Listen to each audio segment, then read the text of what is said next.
Nagy tisztelettel köszöntjük a Sporttelevízió nézőit, már csak egyetlen kérdés, de a legfontosabb kérdés vár válaszra a 17. férfi kosárlabda világbajnokságon, nevezetesen, hogy melyik válogatott lesz az aranyérmes, az Egyesült Államok vagy Szerbia csapata. A képen a szerbek keretét láthatjuk, a franciákat verték meg az elődöntőben egy csodálatos mérkőzésen 90-85-re, miközben az amerikaiak könnyedén bántak el a litvánokkal, egy nyögvenyelős első félidő után 96-68-as végeredmény született, úgyhogy a harmadik negyedet 33-14-re nyerte az amerikai válogatott. Dávid Kornéllal nézzük majd a döntőt. Szia Kornél! Mindenki azt találgatja, hogy ennek a szerb válogatottnak vajon mennyi esélye lehet az amerikaiak ellen, és ha van esélye, akkor mi lehet az esélye a mai döntőben? Te mit gondolsz? Szervusz, és én is köszönöm a kedves nézőket.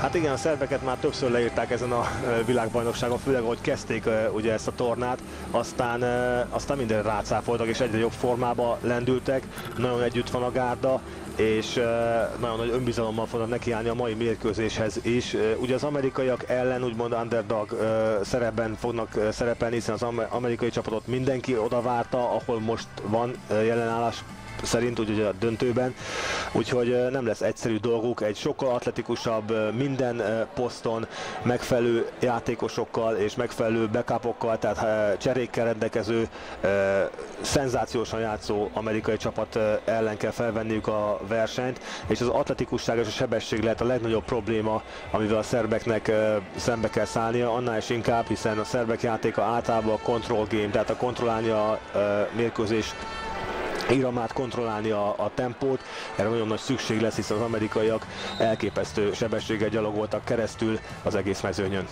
Sokan azt mondják, hogy a szerbeknek nincs veszíteni valójuk, az amerikaiaktól viszont csak a győzelem elfogadható. Ráadásul az Egyesült Államok csapatának azért is meg kellene nyernie ezt a világbajnoki címet, mert nagyon nem akarnak jövőre az Amerika bajnokságon harcolni az olimpiai kvótáért. Ugye csak a világbajnok lesz automatikus résztvevője a 2016-os Riói olimpiának. Ezzel együtt, hogy mekkora lehet a feszültség az amerikai csapaton belül is, a B92 net szerb hírportál szerint az amerikaiak nem mentek el a meccs előtti kötelező sajtótájékoztatóra. Ha igaz a hír, akkor azért ez sokat sejtető.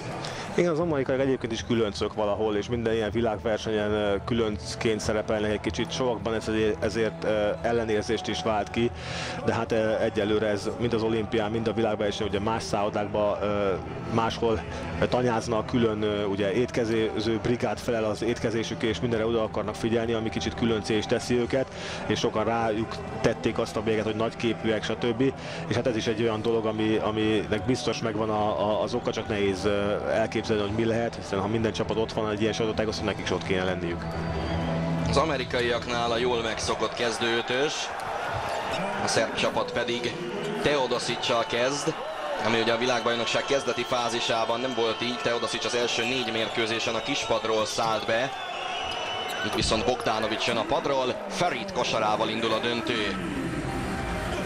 Az egyik oldalon 12 NBA játékos, a másik oldalon pedig egy olyan keret, amelyben pillanatnyilag senki nem mondhatja magát NBA kosarasnak. Kalinic zsákol, és Teodosicon nagyon-nagyon sok múlik majd, minden egyes amerikai ezt emelte ki. Ha őt féken tudják tartani, akkor nagyságrendekkel nagyobb az esélyük a győzelemre. Igen, elképesztő formában játszik Teodosic, mind pontokban, mind asszokban, minden mutatóban nagyon jó százalékkal teljesít, és ahogy közeledtünk itt a vége felé, tényleg egyszerűen fantasztikus volt, és ő adta meg az alapját az egész szerb csapat rohanásának a passzaival, a döntéshozatalaival, mind-mind hozzájárult ahhoz, hogy a csapat ennyire formában lendüljön, és ilyen jól teljesítsen. Kalinic majdnem eladta a labdát, ez is kulcskérdés lesz, hogy mennyire tudják megbecsülni a szerbek a labdát. Teodosic ellen fújnak, mert az amerikai válogatott 28 pontot átlagol, közel 28 pontot fast breakből, vagyis könyörtelenül megbüntették az eladott labdákat az eddigi mérkőzéseken. Igen, érdekes lesz, hogy Teodosic hogy tud helytállni. Egyrészt a támadásban tudjuk, hogy valószínűleg megpróbál megcsinálni azt, amit eddig is csinált, bár itt azért gyorsabb és atletikus játékosokkal, külső védőkkel találja szembe magát. Egyébként ez a legsebezhetőbb pontja az amerikai csapatnak, egyébként a külső vonal, rajtuk a sok elzárást csinálnak, akkor valószínű közelebb fognak jutni a gyűrűt, és ugye jönnek ott az atletikus belső emberek, akik megpróbálják ugye ezeket a betöréseket mind most is lehetett látni, hogy a betörés megtörtént, későn ért oda az amerikai játékos, és már is könnyű kettes. Tehát ezt fogja erőltetni valószínűleg a szerb csapat, és ugye akkor kontrollálni az eladott labdák számát, hiszen az eladott labdákból, ahogy te is említetted, abból indul igazán, lepattanókból és eladott labdákból indul az amerikaiak. Nagyon jól védekeznek, a külső emberek, ha nem is egyénileg igazán jó védők, nagyon hosszú karokkal rendelkeznek, és állandóan passában vannak, és ezért tudnak nagyon sok labdát szerezni. James Harden talál be, és még dobhat egy büntetőt is Kalinic szabálytalansága után.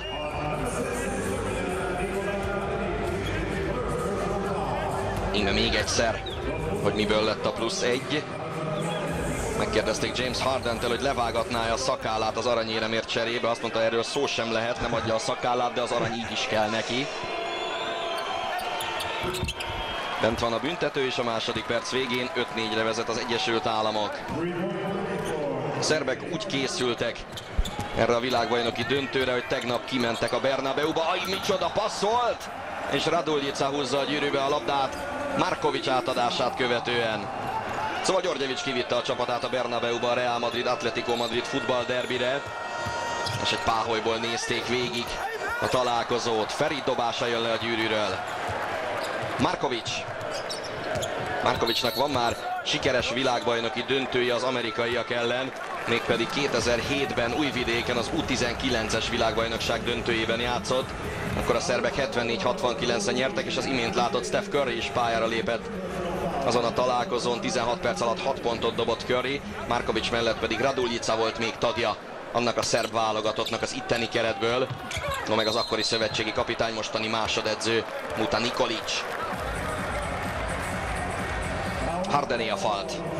Nagyon jól játsza azt, amit az előző mérkőzéseken is lehetett látni a szerbektől, hogy Raduljica az igazán domináns center az ő csapatukban, és ugye Kriszt is, amikor pályára kerül, és ugye a négy másik szerb játékos a 3 pontos vonal környékére széthúzzák teljesen a mezőnyt, ennek lehetőséget adnak ugye Markovicnak és Teodosicnak is, hogy a labdával operáljanak mind elzárások után, ugye befelé leválóknak, mint pedig ugye, ha nem sikerül megjátszani a befelé leválót, akkor külső doboknak tudják oda tenni a labdát, mert Raduljica rendkívül jól játszik, és nagyon jól oldja meg ezeket a helyzeteket. Itt is lehet látni, hogy nem lesz őt egyszerű megtartani és kijebb tuszkolni sem őt, sem Kristicset a palánk közelében. Nagyon jó hír a szerbek számára, hogy Anthony Davis már a második személyhibáját szedte össze. Teodosic megmenti a labdát, Kazinc jött Davis helyett. Bjelica lép be az alapvonalon és zsákol egy nagyot. Itt van a 2 személyhibás Anthony Davis. És még el sem kezdődött a világbajnokság, amikor az amerikaiak már arról cikkeztek, hogy nagyon fontos lesz ennek az amerikai csapatnak, hogy Anthony Davis falt problémákkal ne bajlódjon majd az igazán fontos mérkőzéseken. Márpedig most ez a helyzet. Bjelica bújik ki, az is bent van. 10-5-ös szerb vezetés 3 percnyi játék után. Nagyon jól kezdtek a szerbek, csak úgy, mint az elődöntőn. Ott is rendkívül jól kezdtek ugye a franciák ellen, és a franciáknak sikerült ugyan visszatornázniuk, de egész mérkőzésen hátrányból játszottak. És megint úgy kezdenek a szerbek, ahogy igazán kell, és nem véletlenül itt Szezsevszky mester ugye Davis-t korholja, vagy talán neki mondja meg, hogy mit és hogyan kellene. Ebből nagy probléma lesz, hiszen a képen látható. Bjelica ugye kintről szeret indulni, jól dobja a 3 pontost, 1-2 leütéssel már oda kerül, és elég magas ahhoz, hogy az érkező segítő védők fölött be tudja tenni az ittszereket, és ráadásul rendkívül jó passzol is. Kazinc nem tudta átvenni a labdát, és ebből lett a lépéshiba. Marad a 10-5. Itt van Bjelica, ő is kulcsember.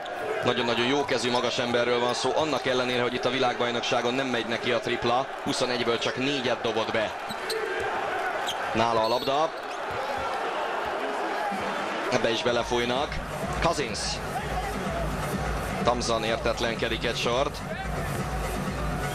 Alexander Györgyevics azt mondta, nem tudom, nyerünk-e, de hogy óriási szívvel és a győzelem reményében lépünk pályára, az egészen biztos. Világbajnok játékosként a szerbek szövetségi kapitánya 1998-ból. Egyébként VB döntőt nem játszottak egymással még annak idei Jugoszlávia Egyesült Államok szereposztásban sem. 2002-ben a negyed döntőben nyertek a jugoszlávok az amerikaiak ellen 81-78-a Indianapolisban. 1990-ben az elődöntőben nyert a régi Jugoszlávia 99-91-re. Egyébként viszont volt 3 olimpiai döntő is Jugoszlávia és az Egyesült Államok között, legutóbb 1996-ban. akkor az amerikaiak 95-69-en nyertek, úgy, hogy a második félidő 8. percében még csak 2 pont volt a különbség. David Robinson 28, Reggie Miller 20 pontot dobott, a jugoszlávoknál Žarko Pasfaj 19-et, Bodiroga és a mostani kapitány Györgyevics pedig 13-at, de ugye az egy félelmetes amerikai válogatott volt. Tehát velük egy olyan szoros mérkőzést játszani, az nagyon komoly bravúrnak számított. Így van, és ugye erről az amerikai vállalatról is elmondhatják azt, hogy ugye rengeteg hiányzó van, hogy sokan azt mondták, hogy ugye harmadik vagy negyedik rangsorban ez a vállalat azokhoz képest, akik hiányoznak és nincsenek itt, de azért ez a csapat nagyon jól játszott ezen a világbajnokságon, ugye több mint 30 pontos különbséggel verte meg az ellenfeleit. Igen, 32 fél az átlag különbség. Ami elég brutális, annak tudatában is azt hiszem 1 vagy 2 csapat volt eddig, amióta az amerikai profik eljöttek 92 óta, akik ennél nagyobb különbséggel verték közben Teodos is nagyon szép zicser ismét, verték az ellenfeleket, ugye az egyik a Dream Team volt, azt hiszem, aki 42 pont fölötti különbséggel vert meg mindenkit, a másik pedig a 96-os talán, amelyik ugye 38 pont körül, vagy 36 pont körül. Markovics megy a labdáért, de ez így róla ment ki. Extázisban a szerb szurkolók, és a csapatuk jó kezdése erre alapot is ad. Itt van Markovics. És Irving hozza az amerikai támadást, 4 másodperc. Tehát Irvingnek ennyi idő alatt gyerekjátékba jutni a palánk alá. A legjobb meccsét a litvánok ellen hozta az elődöntőben Kyrie Irving, amikor a második félidőre úgy gondolta, hogy ő is elkezd kosárlabdázni, és végül is 18 pontot dobott. Egészen más ritmusban pörgött, mint a korábbi találkozókon. Kalinic. Radujicától Teodosic. Teodosic pattintja oda Radujicának, óriási passz volt. Faltal együtt Radujica. És Kazincnak is a második fajta lesz, és nagyon jó volt ebből a kamerálásból látni egyébként, hogy az a felállás, amiben klasszikusan jól játszik ugye a szerb csapat, egy 2-2 fönt a 3 pontosnál, Radujica és Teodosic személyében, másik 3 ember a 3 pontos körül, és szépen tudatosan ugye Teodosic keresi azt a lehetőséget, hogy tudja zicserig eljutni, hogy tudja csalni a távolságot, és nagyon szép passzal megjátszotta Radujicát. Egyébként Kazinc és Radujica esetében nagy csata várható, főleg ilyen gyorsan, hogy a Davisnek fal problémái vannak. Kazinc azért hajlamos arra, hogy elveszítse a fejét, és most egy olyan emberre találta magát szemben, aki mind súlyban, mind erőben, mind technikában azért felér hozzá. Ez is +1. Harden. 13 pontos átlaga van Hardennek, de volt olyan mérkőzés, amikor nagyon nem ment neki a dobás, tehát az igazán markáns jó teljesítménnyel azért adós maradt, és éppen Mike Krzyzewski fogalmazott úgy, hogy nagyon várja, hogy legyen legalább egy olyan meccs a világbajnokságon, amikor a keretsztárjai, a legnagyobb nevek egyszerre fognak ki jó napot. De hát ez a meccs már csak a döntő lehet. Harden a büntetőt is bedobja.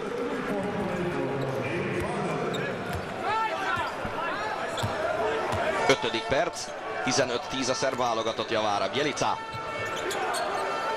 Teodosic. Azt mondta, gyerekként mindannyian arról álmodtunk, hogy VB döntőt játszunk az amerikaiak ellen. És most itt a lehetőség. Nehéz dobás. És Kazinc valahogy kibányázta a gyűrűből. Harden fölemel egy triplát, bent van. 15-13. Mert hogy Harden a döntőre tartalékolta magát az elmúlt 2 hétben. Már 9 pontos. Igen, sokkal több opció van már ebben az felállásban is az amerikaiaknak a külső játékosok személyében. Hát mindegyik nagyon jó egyegyező, és ráadásul meghatározó játékos a saját csapatának, míg a szerbeknél ugye Teodosicson és ugye Radujicán múlik általában ez a one-two punch, aki ezen a 2 játékoson múlik az, hogy szerepelnek ugye támadásban és mennyire sikeresek tudnak lenni. Az amerikaiaknál ugye ez sokkal több rétű fegyver, hiszen nem lehet tudni éppen, hogy melyik játékos, hogy te is mondtad, melyik fogja ki igazán a jó napot, és hogyha akár többen is kifognak egy jó napot, vagy ezt a mai estét, akkor nagyon nehéz dolga ezt a szerbeknek. Jelen pillanatban ők, akik előttek az amerikai előtt vannak. Az első büntetője bent van. Egyébként az egyedes kieséses szakasz kezdete óta, és ez nem akármilyen adat, a szerbek támadási hatékonysága jobb, mint az amerikaiaké. 100 labdabirtoklásra 123,5 szerb pont jut, szemben az amerikaiak 118,5 pontjával. Mindezt úgy, hogy a szerbek sokkal jobban védekező csapatokkal találkoztak, görögök, brazilok, franciák, az Egyesült Államok pedig Mexikón, Szlovénián és Litvánián keresztül jutott el a fináléig. És az utolsó 3 meccsen a szerbek majdnem 46%-kal dobták a 3-asokat. Bjelica kimarad. Most már 22-ből 4 Bjelica tripla mutatója. Irving 15-7-re még a szerbek vezettek. Irving kettesével viszont 17-15 az Egyesült Államok javára. Ez így egy 10-0-ás sorozat az amerikaiak szempontjából. Igen, tipikus early offense volt ugye az amerikaiak részéről, nem is kellett elkezdeni a játékot, hiszen az érkező játékos, ugye Irving egyből elzárást kért, és miatt még a szerbek felúcsottuk volna, már is dobta a tempót. Krstić. Igen, ez nem nagyon fér bele, az előbb Radujicát betakarta Cousins, most Krstić hibázott el egy közelít. Irving tripla, és az is jó! 20-15. Irving is 7 pontnál, gyakorlatilag Harden és Irving dobta az amerikaiak pontjait. Teodosic. Bent van Bogdanovic is a szerb csapatban. Ez is nagy passz, Bjelica tovább, és ez is kimarad. Krstić. Pedig ő nagyon-nagyon fontos kosarakat dobott a franciák ellen a végjátékban. Irving megtátosodott. Igen, és ez az a sebesség, amin az amerikaiak játszanak, hogy ugye hibázott, vagy hiba után, lepattan után egyből lövik fel a labdát, és egyből indulnak el. Megint rendezetlen védelem, lehet látni 3 piros mezes is épp, hogy visszakocogott már, ugye Irving befejezte a támadást, és ezt szeretik igazán az amerikaiak futni, rohanni, és gyors, rendezetlen védelem ellen befejezni a támadásokat. Nem késői az időkérés? Hát Djordjevićre jellemző egyébként, hogy nem egy pánikoló egyző, tehát ő nem fog pánikba esni, akár mi is az ellenfél, akármit is próbál, és akár mennyire is vezet ellenük, úgyhogy ő nyugodtságra és nyugalomra fogja inteni az egész társaságot, hiszen egy hosszú mérkőzésről van szó, de egy biztos, hogy nagyon bekezdett a szerb csapat, viszont nem úgy, mint a franciák ellen, ugye, hogy a franciáknak idő kellett ahhoz, hogy fölvegyék azt a ritmust és visszajöjjenek a mérkőzésbe. Az amerikaiak egyből reagáltak, és a reakció ezt eredményezte, hogy pillanatok alatt megfojtották a mérkőzést. 15 pont zsinórban. Djordjevićre visszatérve, amikor kinevezték, nagyon sokan féltették, hogy nincs még meg a kellő tapasztalata, ami egy ilyen válogatott mellé szükséges. És ami egyértelműen a legnagyobb érdeme, hogy tökéletes egységet teremtett a csapaton belül, ami azért a korábbi évek szerb válogatottjaira egyáltalán nem volt igaz, vagy nem mindig volt igaz. És az sem elhanyagolható, hogy a formaidőzítés is nagyszerűen sikerült. Ő viszont szerényen azt mondja, hogy minden érdem a játékosoké, őket kell dicsérni. Hát igen, nem így nézett ki a helyzet még a csoportküzdelmek után, amikor a szerb válogatottnak több veresége volt, mint győzelme, majd hogy nem.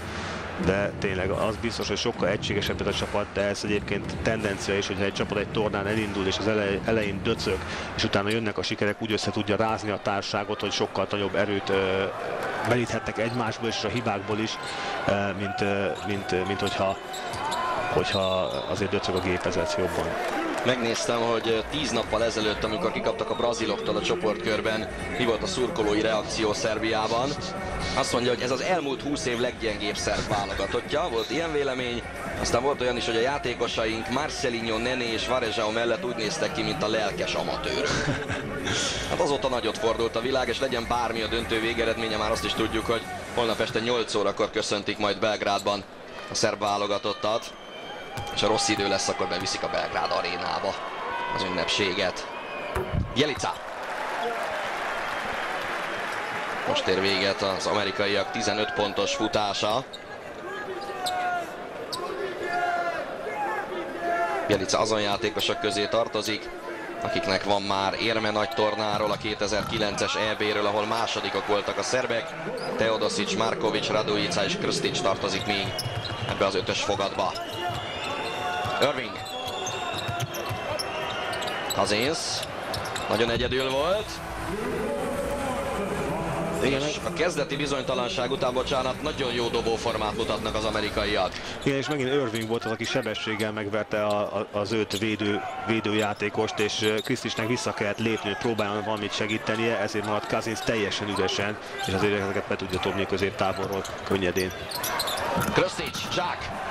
Igen, hát ez a biztos, nem a masszatolás a föltett labdákkal. Be kell húzni, és akkor az biztosan bent is van. Kristich is sérülésekkel bajlódott, nem is tudott annyit játszani, és úgy készülni, ahogy ő megszokta és megszokott volt tőle. Hát az utolsó mérkőzéseken már régi önmagát idézi. Irving. Oh! Elképesztő formában lendült. Igen, ő ott folytatja, ahol abba hagyta a litvánok ellen a második félidőben. 12 pontos Kyrie Irving, és tessék nézni, nem tart még 8 perce a világbajnoki döntő, 27 dobott pontnál az amerikaiak. Bogdanović osztja ki, Marković tovább, Bjelica. 6 másodperc az órán, Bjelica, Bogdanović messziről, de neki ez sem távolság, még akkor sem, hogyha ez a dobás kimaradt. Harden. 10 pontos előnyért támadnak az amerikaiak, egyelőre sikertelenül. Rudy Gay, pályán Simonovic is a szerb csapatban, az pedig egy tripla a sarokból, Klay Thompson. Hogy dobnak ezek az emberek ma? Igen, elképesztő volt. Ugye Harden szedte vissza a Rudy Gay hibázott dobását, és egyből lőtte ki Thompsonnak, akinek a helye ugye a 3 pontos vonalon kívül van, és nagyon jó helyre, ugye pont a sarokba, onnan nagyobb százalékkal lehet betalálni kintről. Találta meg őt ez a passz, és nem is hibázott. Krstić kilépett, hogy megverte volna Cousinst. Cserék, érkezik Plumlee és Derrick Rose. Itt pedig Krstić, aki azt mondta, hogy a 12 évvel ezelőtti VB döntőt, amikor a jugoszlávok legyőzték az argentinokat Indianapolisban, egy benzinkúton nézték, akkor még a Partizán játékosa volt, és éppen úton voltak hazafelé egy tornáról. Megálltak és ott ünnepeltek. Több mint 400 meccse van az NBA-ben Nenad Krstićnek. Rose tovább. És Rudy Gay, akinek állítólag eltört egy csont az állkapcsában, ami után Darius Lavrinovic könyökével találkozott, sőt egy fogát is elveszítette. Szándékossággal vádolta Lavrinovicot. Simonovic labdája jön le. Utolsó perc az első negyedben. Thompson tovább. Rudy Gay, az az övé. 32-19. Ne felejtsük el, hogy 15 hétre még a szerbek vezettek. Azóta 4 pontot dobtak összesen, és 25-öt kaptak. Bogdanović. Érkezik Jovic. Mindenki csatába küld már az első negyedben Györgyevics. És nem tudják meggyőzni a szerbek a játékvezetőket. Kanadai, francia, ukrán 3-as fújja egyébként a világbajnoki döntőt. Jól gondolta Jovic, hogy be fog törni, és húzza magára a védelmet. És egy újabb kinti dobás Kyrie Irving. Elképesztő. Döbbenetes. 35-19, Kyrie Irving 15 pontnál tart. 18-at dobott a litvánoknak, az a legpontgazdagabb mérkőzése a VB-n. 5-ből 5 amerikai tripla, 2-ből semmi a szerbeké. Bogdanović, és ez sem jó, az viszont bent van, Jovic. 35-21-jel ér véget az első negyed, egy frenetikus dobóformát mutató amerikai csapattal. Igen, elképesztő ritmust váltottak, ugye ott hátrányban voltak az elejétől kezdve, de aztán egy csapásra ugye azokat a dolgokat, amiket annyira jól tudnak, a ritmusváltás, a hibára készítés, az, hogy a passzok ne oda jussanak el, és ne olyan ütembe az ellenfél részéről, ahogy kell, hogy mindig passába kell lenni, hogy oda kotorjanak, oda piszkálnak egy büntető, vagy egy közeli dobáshoz, hiszen a szerbek folyamatosan hibáztak a gyűrű közeléből, ugye olyan labdák pattantak ki a gyűrűről, amik az elején bementek nekik, és ebből kegyetlenül gyorsan indult az amerikai csapat, és nem is hibáztak, és még arra sem volt igazán ideje a szerbeknek, hogy lassítsák a játékot, egy taktikai faltal megállítsák ezeket a rohamokat, és ez okozta ezt a gyors fordulatot és ezt a rengeteg pontot, nem beszélve arról, hogy van Kyrie Irving, amíg úgy látszik, hogy ma rendkívül jó napot fogott ki, és szinte hibátlanul adja meg, amikor a kezében van a labda. Pedig volt olyan mérkőzés ezen a világbajnokságon, nem is egy, amikor az amerikaiak inkább a második félidőre hagyták a döntést. Gondoljunk például a szlovénok vagy a litvánok elleni találkozóra. Itt van Mike Krzyzewski. Állítólag a 2006-os világbajnokságon, amikor az ellenfeleket elemezte a játékosainak, akkor még a messzámokat sorolta. Egyáltalán nem volt képen, hanem amerikai kosarasokkal kapcsolatban. Vélhetően az ott kapott pofon, és hogy nem tudtak döntőt játszani. Az is kellett ahhoz, hogy ő is sokkal nagyobb energiát fektessen a riválisok feltérképezésére. Igen, itt lehet látni, ugye, hogy Teodosic meghagyja a távolságot közte, és ugye nem mer közel menni hozzá, mert attól fél, hogy akkor megverik egy-egybe. Ha közel megy hozzá, akkor meg is verik, ha távol megy, akkor pedig be is dobja. Nagyon egyszerű ilyen szempontból Kai Irving dolga, és nagyon jól tudják az amerikaiak, hogy a másik oldalon a szerbeknél igenis mozgatni kell védekezésbe Teodosicot, hogy minél több kényszerüljön arra, hogy mind elzárásokban, mind pedig ugye talán faltokat üssön, mert akkor ugye ki tudják venni a támadásból is később. A negyedik elrontott szerb hármas Bogdanovic nevéhez fűződik. Róla Zsizsevszki azt mondta, hogy már most megállná a helyét az NBA-ben. 27. helyen draftolta a Phoenix Suns Bogdanovicot. Bircsevicé a személyhiba, itt pedig Györgyevics, aki nagyon jól ismeri az NBA-t, tavaly egy hónapot eltöltött a Denvernél. Még George Karl mellett ügyködött reggeltől estig, és figyelte, hogy mi, hogyan, miért történik.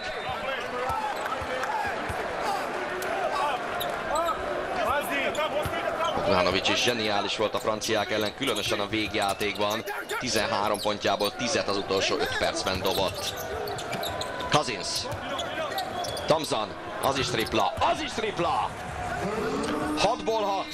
Igen, hát ő a Splash Brothersből az egyik brother, aki nagyon sokat nem tud hibázni, hogyha elkapja a fonat, és ugye itt a 3 pontosról, amint érkezik, már úgy állt bele, hogy a lábai, a lábfeje a gyűrű felé fordulva, amint kapta a labdát, már is dobta is el, és neki megvan a magassága is ahhoz, hogy ha közelebb van hozzá egy kisebb védő, vagy például a center is oda tud segíteni, akkor is képes arra, hogy felugrásból átdobja a védelmet. Közben egy 2-ös faltot ítéltek Bircevic és Farid ellen.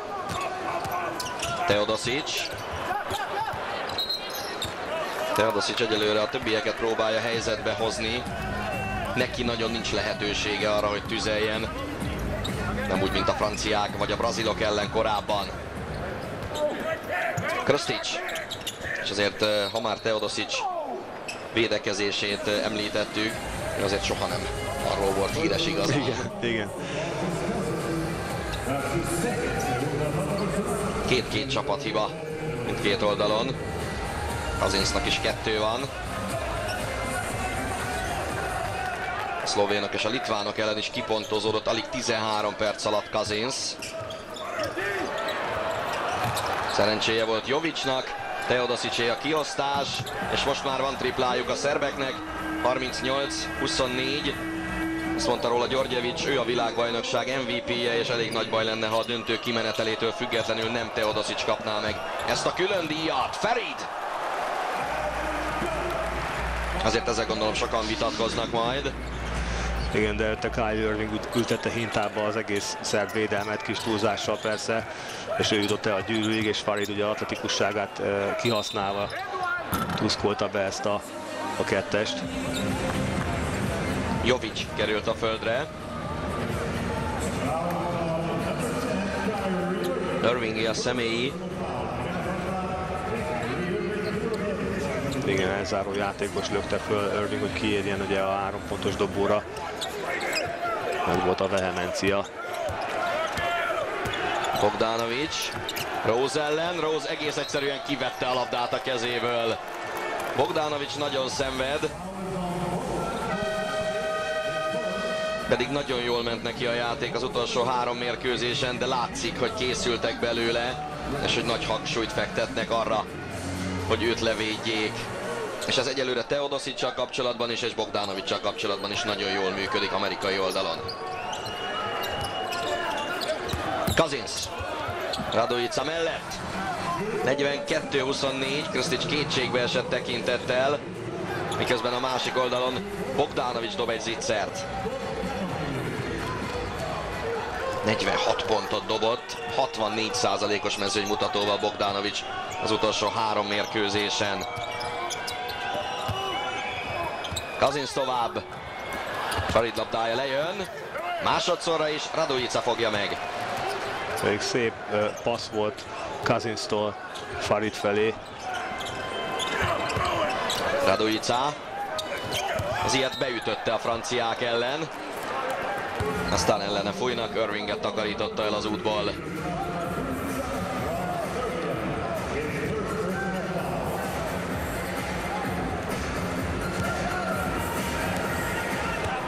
Ez jó ítélet. Igen, ott lehet látni, hogy bal kézzel ugye az érkező játékos felé mozdult, és ez okozta a faltot. Rose kihagyott egy triplát. Írjuk föl, van olyan hármasa az amerikai csapatnak, ami nem ment be. Györgyevics jelzi a cserét. Nesmarkovics jön a pályára. Azt mondta, Györgyevics elhitette a szerb játékosokkal, hogy pillanatnyilag ők a legjobbak. Nesmarkovics azt is hozzátette, az, hogy az ezüstéren már megvan, és igazán ezt senki nem várta tőlük a világbajnokság előtt, az nagyon komoly plusz motivációt is jelent. Radujica, de ez egyelőre nem a motiváltságon múlik. Hú, milyen kavalkád van ott. Rose és Ferid húz egy óriásit.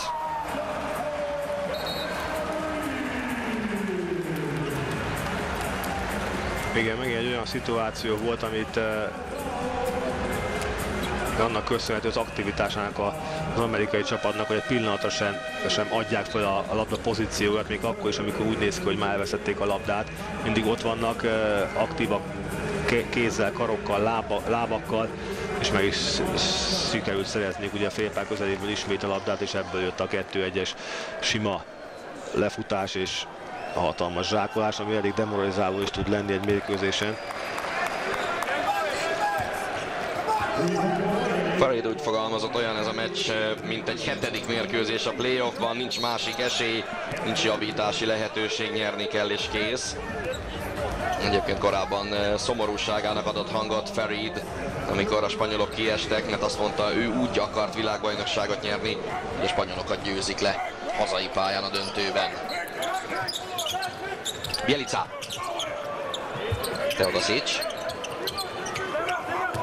Nem megy a labda Radujicának. Bjelica viszi be.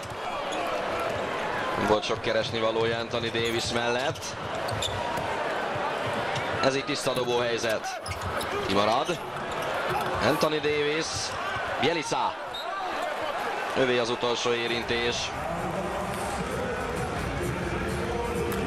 Minden labdán ott vannak, még az rossz passznál is, ugye Derrick Rose ment a labda után, a lepattanónál Bjelica kezében volt a labda, és mire hozta volna Bjelica, hogy megfogja, már is oda piszkált Rose. 14-8 a lepattanó az amerikaiak javára. Curry. Farid Bjelicával.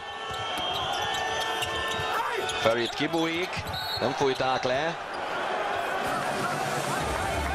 És aztán ő volt szabálytalan.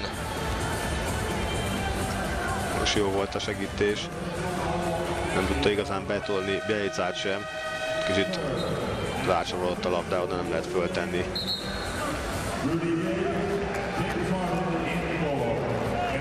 Faridnek volt még egy érdekes nyilatkozata, azt mondta, a hazánkért küzdünk, ha felveszed az amerikai mezt, az olyan, mintha a hadsereget szolgálnád. 3 faltja van.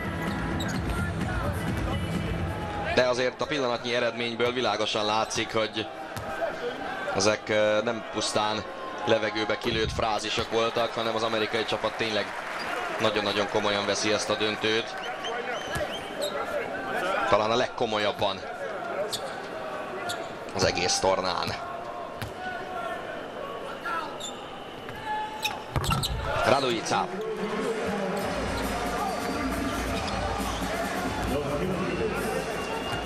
Negyedik perc a második negyedben. 17 pontos különbség. Harden.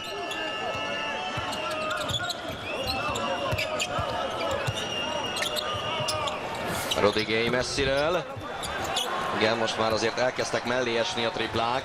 Várható volt, hogy nem fog végig 100%-kal menni. Teodosic. Tud-e ő hozzátenni valamit? Most majd 2 büntetőt hozzátehet. Nagyon rutinos volt egyébként Teodosic ismételten, azért 27 éves, és rengeteg nagy csata áll már mögötte, ugye nagyon jó csapatokban is játszik egész karrierje során, és nagyon jól tudta azt, hogy itt túl sok esélye nem lett volna, hogyha gyűrűre tör, és megpróbálja fölcsempészni ezt a zicsert, hanem inkább ütközött és faldot harcolt ki. A hírek szerint tavaly a Memphisnél téma volt Teodosic szerződtetése. Csak hát a fizetési igénye minimum $3 millió szezononként, és aztán most júniusban 3 évet hosszabbított Moszkvában. Azt mondta, 30 éves lesz, mire az a szerződés lejár, az pedig már túl késő az NBA-hez. Egyébként tavaly októberben a CSKA Moszkvával legyőzte a Minnesotát, ráadásul Minneapolisban hosszabbítás után 108-106-ra, és 26 pontot dobott 9 gólpasszal azon a mérkőzésen Teodosic. Köztés is ott volt a pályán 13 ponttal és 7 lepattanóval. Bogdanovic jön le. Irving. Most azért valamicskét lassult a tempó. Rudy Gay. Thompson. Oh! Rudy Gay. Igen, megint csak az tudom ismételni az atletikusság, ugye, hogy így el lehet dobni a 3 pontos, még hogyha nem is tűnt igazán helyzetnek, hogy a 3 olyan játékos repül a gyűrű felé, akik képesek ugye az egész légteret uralni, és a kipattanó labdákat, vagy lepattanó labdákat így visszazsákolni. Markovic. Radujica, támadóhiba. Kicsit Radujica mögé jött ez a labda, és ugye vitte előre már a lendület, és nagyon jó helyen állt, itt lehet látni Rudy Gay, ezért volt a belemenés, nem tudtam mit kezdeni Radujica ezzel a labdával. Epizód szereplő volt csupán a Milwaukee-ban az előző szezonban Radujica. Átpasszolták a Clippers, azonnal viszont gyorsan ki is tették. És könnyen lehet, hogy visszatér Európába. Az is tripla. Rudy Gay. 50-29. A sérülése ellenére állítólag nem volt kérdés egy pillanatig sem, hogy játszani akar a döntőben Rudy Gay. Rajta kívül Kalinic tovább. Teodosic. Nem jó a 3-as. Szóval Rudy Gayen kívül Curry és Derrick Rose volt ott 2010-es világbajnok amerikai válogatottban. Belőlük lehet kétszeres világbajnok ő 1 óra múlva, és igen, jó úton járnak e felé.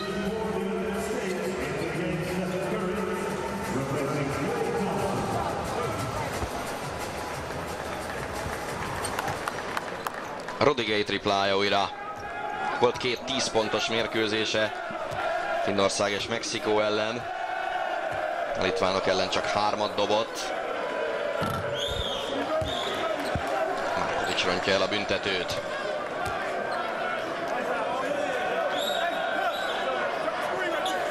És egy picit hitetlennek tűnnek ezek az arckifejezések. Tehát a testbeszéd. Hát, jó, de hát azért mégis van hátra még 25 perc. Van, hát valószínűleg születben megpróbál kitalálni valamit, legalábbis azt, hogy amit az elején is kellett volna, hogy próbáltak volna, hogy a nagy rohanást lecsökkenteni és bízni abban, hogy nem fognak ilyen százalékkal beesni a külső dobások. De annak ellenére, hogy volt egy-két hiányzott dobás, hogy mindig nagyon jó százalékkal dob az amerikai csapat. Irving, tessék!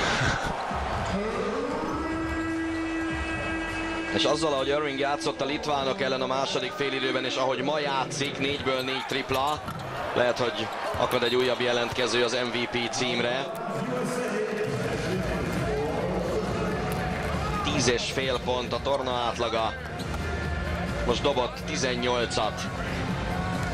Úgyhogy majdnem 5 perc még hátra van a második negyedből is. És nagyon úgy néz ki, hogy sorozat olyan szempontból nem fog megszakadni, hogy az utóbbi mérkőzéseken mindig láttuk egy kiváló egyéni teljesítményt. Bármelyik mérkőzésen is. Ugye Teodosicra és Batumra gondolva, és Kyrie Irving az, aki képes lehet extra dobó teljesítményre. Ez nem jó a szerbeknek, ha Markovicra jön ki a dobás, mert neki azért nincs olyan jó keze. Ő viszont inkább a védekezéséről híres. Harden. Az is jó! 13-ból 9 triplája van az Egyesült Államoknak. 56-30.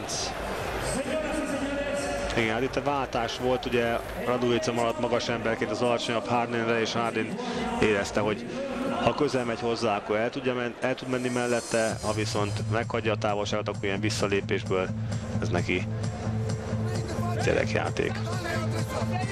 Láthattuk Radujicát mosolyogni, hát nyilván kínjában teszi, de ez most valóban az a helyzet, amikor egész egyszerűen nincs mit tenni ez ellen a csapat ellen.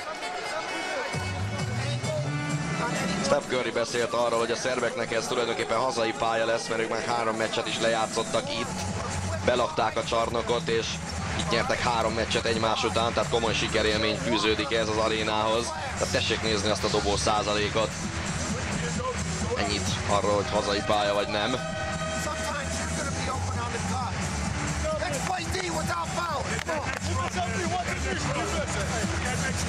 Let's play D without foul, tehát továbbra is a védekezés. Zsebszki nem véletlenül ezt a csapatot úgy állította össze, és úgy állították össze, hogy azokkal az elérhető játékosokból, akik ugye nem mondták le, vagy nem sérülés miatt maradtak távol, a lehető legjobbat összehozni, hogy csapatként próbáljanak szerepelni, hiszen ezek a játékosok a saját klubjukban, ugye az NBA csapatokban meghatározó játékosok, és mindegyikre óriási felelősség vár, felelősség hárul minden mérkőzésen, itt viszont együtt kell küzdeniük.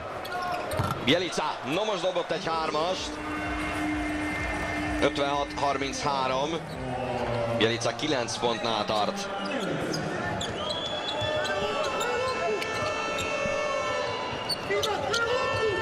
Rodigé, ez viszont így eladott labda.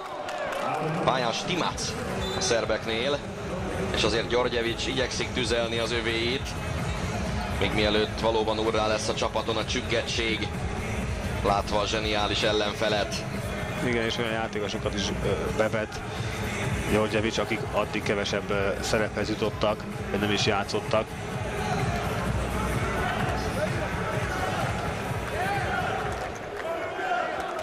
Markovic. Stimac és Katic játszotta a legkevesebbet eddig a szerbek közül. Bjelica. Ez is eladott labda. És Bjelica faltja. És megint egy oda nyúló kéz, egy kar a labdavezetés közben, amikor már passzra emelte volna Bjelica azt, hogy a leváló játékos megjátsza, épp ott volt, és hát valószínűleg úgy érezte, hogy falt is volt benne. Ott lehet látni, hogy Cousins karja volt, és piszkálta ki a labdát a kezéből Bjelicának. De már az elzárás nevezetésnél is lehet látni, hogy próbálják az amerikai játékosok kerülni az elzáró játékos, hogy derék magasságban tolják meg a labdavezető játékos, hogy ne tudjon ugye az elzáró játékos rendes elzárást adni, és ne legyen ebből előny.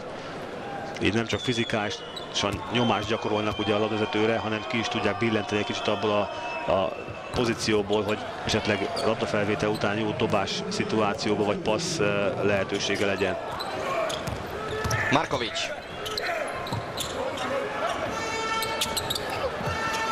Kalinic, a szép. Szép volt. Nagyon fontos büntetőket dobott be Kalinic a franciák elleni elődöntőben. Stimac. 16 másodperccel a vége előtt plusz 2-nél kellett dobni a 2 büntetőt Kalinicnek. Stimac, az nem. Cousins takarította el. Harden robog tovább, és Harden dob zicsert. Még szabálytalanul sem lehetett lelassítani. Harden is 14 pontos. Teodosic. Kalinic tripla. Kísérlet marad. Kellenének nagyon ezek a 3 pontosok, vagy ezek a dobások, mert a válasz egyből jön a másik oldalon. Jön ám, Steph Curry. Curry nem felejtette el azt a 2007-es elveszített U19-es VB döntőt. Markovic volt félénk, ezt talán megpróbálhatta volna föltenni. Curry azt mondta, él benne, hogy milyen rossz érzés volt elveszíteni azt a finálét ott Újvidéken, és most mindenképpen a másik oldalon szeretne majd állni. Jó esélye van rá.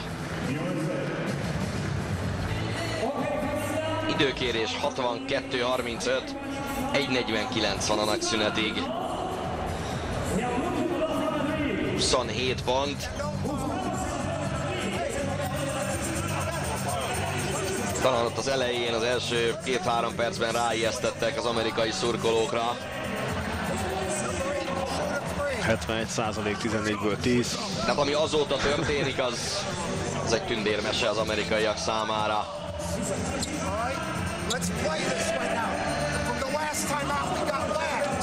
Nagyon kíváncsi ezek, hogy mi lesz a szünetben, a szerbeknél mit fognak kitalálni.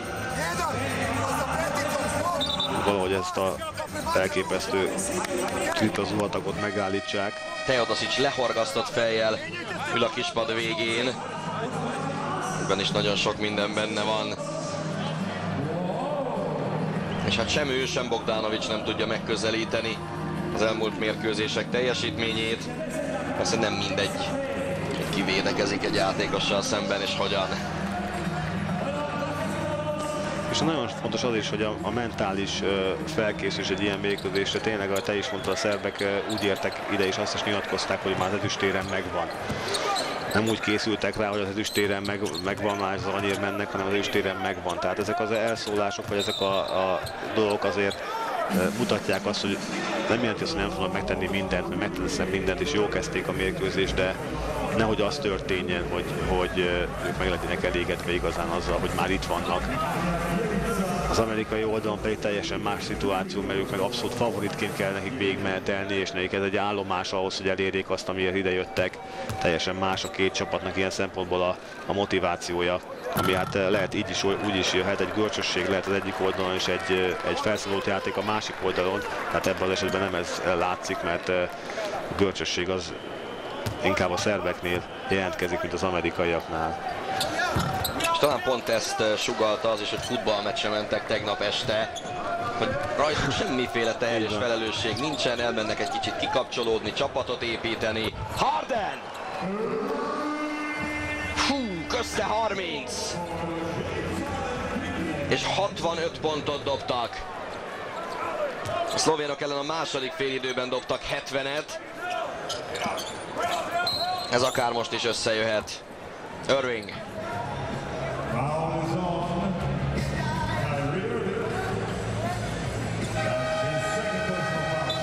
Hozzátéve, hogy azért ezt a csapatot, ezt a szerb válogatottat nagyon féltette a hazai közvélemény a világbajnokságot megelőzően a hiányzók miatt, még akkor is, hogyha Teodosic vagy Krstić a csapat rendelkezésére áll.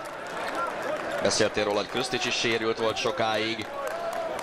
Teodosicnak is ki kellett hagynia egy hetet közvetlenül a világbajnokság előtt a felkészülési időszakból. Szóval azért az előjelek nem ezt mutatták, hogy ebből világbajnoki döntős részvétel lesz. Tehát pontosan a szerb kosárlabda erejét mutatja. Ide jöttek, és aztán a gyenge csoportmeccsek után játszottak 3 pazarmérkőzést. Curry. És egy falt. Igen, és pont az a fajta játék jellemezte őket, ami régebben nagy kritikát kaptak a szerbek, hogy ugye szeretnek azért más eszközöket is használni annak érdekében, hogy győzelmet megszerezzék, és ez a csapatban abszolút nem volt ez jellemző, és nem is mentek az elődöntőbe se bele olyan szituációkba, hogy könnyököt használtak volna, vagy alattomosságokat csináltak volna, hanem tisztán játszották kosárlabdát együtt, mindenféle sztárok nélkül, és ez volt nagyon szimpatikus ebbe a szerb csapatba, és ezért van nagyon szerepet Đorđevićnek, hogy ezt így összerakta, és eredményes is tudott lenni, hiszen nagyon sokan leírták, mint ahogy arról is volt már szó a csoportmérkőzések után őket, és nem is várták, hogy ide jussanak, de az egység az meghozta ezt a fajta hatalmas sikert, hogy ugye már az ezüstérem a zsebükben van. És hogy mentálisan is mennyire rendben voltak. A franciák ellen vezettek 18 ponttal. Bjelica rossz tripláját látjuk.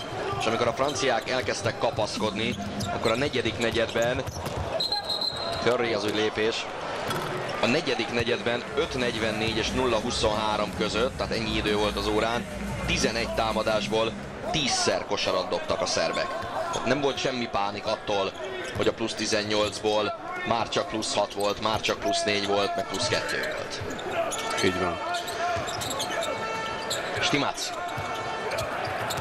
Bogdanovic, Plumlee.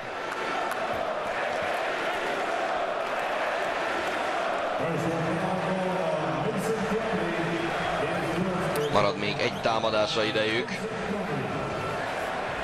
Teodosic súg valamit Krstićnek.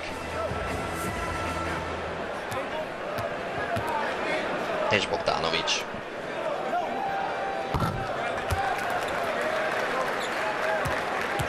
67-37.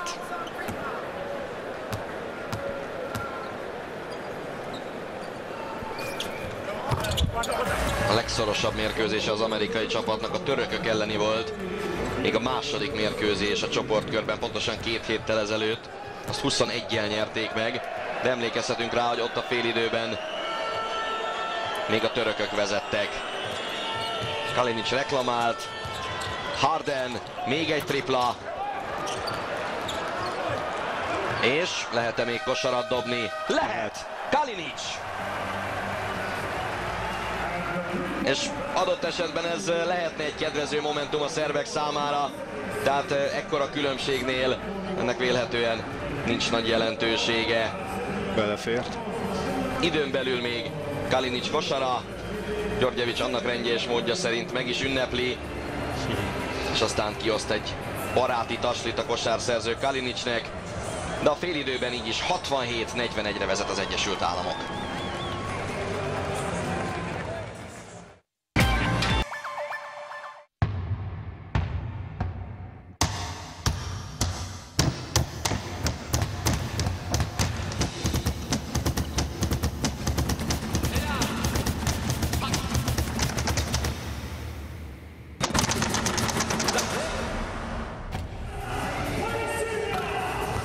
...67-41-re vezet az Egyesült Államok Szerbia ellen a férfi kosárlabda világbajnokság döntőjében 2/4 után, és Alexander Györgyevics habitusát ismerve egészen biztos, hogy nem hagyta szó nélkül az öltözőben azt, ami az első félidőben történt, hogy aztán ebből mit tud majd kamatoztatni, és mit tud profitálni a szerb csapat, az rövidesen kiderül, de egy dolog biztos, hogy megalázni nem hagyják majd magukat. Márpedig azért voltak apró jelek az első félidőben, hogy az amerikaiak azért próbálnak csipkelődni a szerbekkel bizonyos játékszituációban, és a szerbek azért az ilyesmire általában nem vevők teljes joggal. Igen, így van, és pont itt az összevágásoknál lehetett látni azt, hogy ugye Harden is, amikor bedobott egy 3 pontost, vagy ugye Kai Irving, szeretnek az amerikai játékosok úgymond pózolni egy ilyen sikeres akciók után, és egyrésztről ez a habitusukból ered, amire természetesen Amerikában a közönségvevő, de az ellenfél játékosai sokszor, főleg amikor átjönnek Európába, nem igazán szeretik ezt, és ahogy a különbség nőtt, egyre több ilyen jel látszott arra, hát bízunk benne azért, hogy nem lesz semmi komolyabb probléma, hiszen a szerbekre, mint ahogy arról is volt már szó az első fél időben, főleg erre a csapatra abszolút nem volt jellemző az, hogy felvették volna bármilyen szituációba is a kesztyűt, vagy akár ők kezdeményeztek volna bármilyen olyan figyelemelterelő hadműveletet, ami nem a kosárlabdáról szól. Az első amerikai tripla kimarad a harmadik negyedben. Teodosic. Bjelica indul el Kazinsz mellett és zsákol egy nagyot. Ezzel talpra is ugrasztja a szerb kispadot, még Györgyevics arcán is megjelent egy félmosoly. Irving. Szép! Irving óriásit játszik.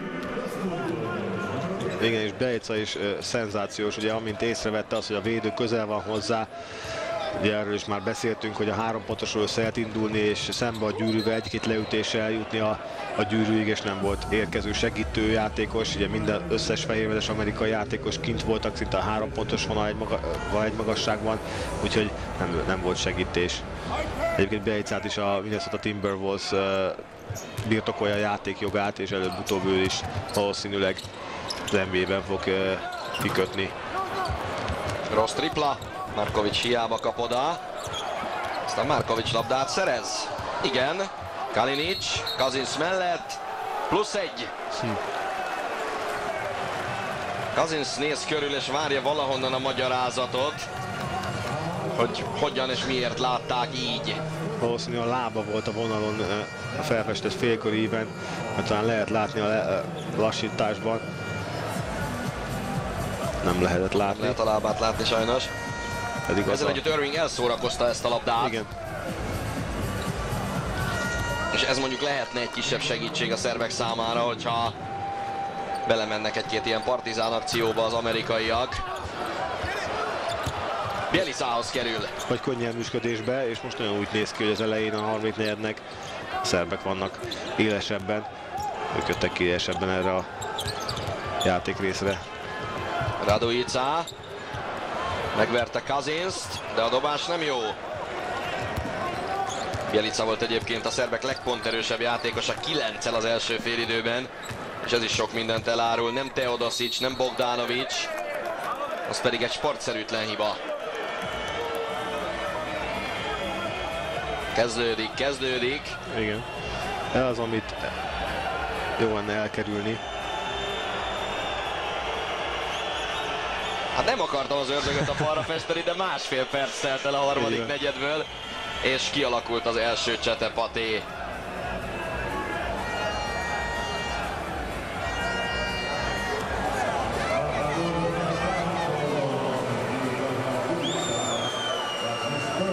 Radujicának a harmadik. Curryvel beszéli meg, hogy mi is történt. Igen, hát ez elég kemény falspot, és ugye Kazin ott hagyta a kezét, itt látszik a karját, mivel telibe takarta Bjelicát. Hát tudják ők, hogy kit kell kimozdítani a lelki békéjéből. Kazinsra egyébként is ez jellemző volt egész pályafutás alatt, amióta az NBA-be játszik, és előtte is, hogy ő az a játékos, akinek úgymond a legvékonyabb a bőre, és nagyon könnyen alá lehet férkőzni. Sikerült is. A két büntető után még amerikai labda.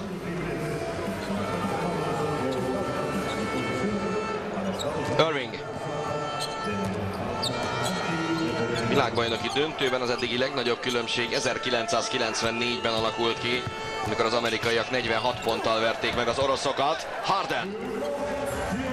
Ettől azért egyelőre még messze vagyunk, de ki tudja, hol a vége. Harden 19 pontos. Több mint a felét dobták Kyrie Irvinggel együtt az amerikai pontoknak. Radujica. Megint megállították. Harden.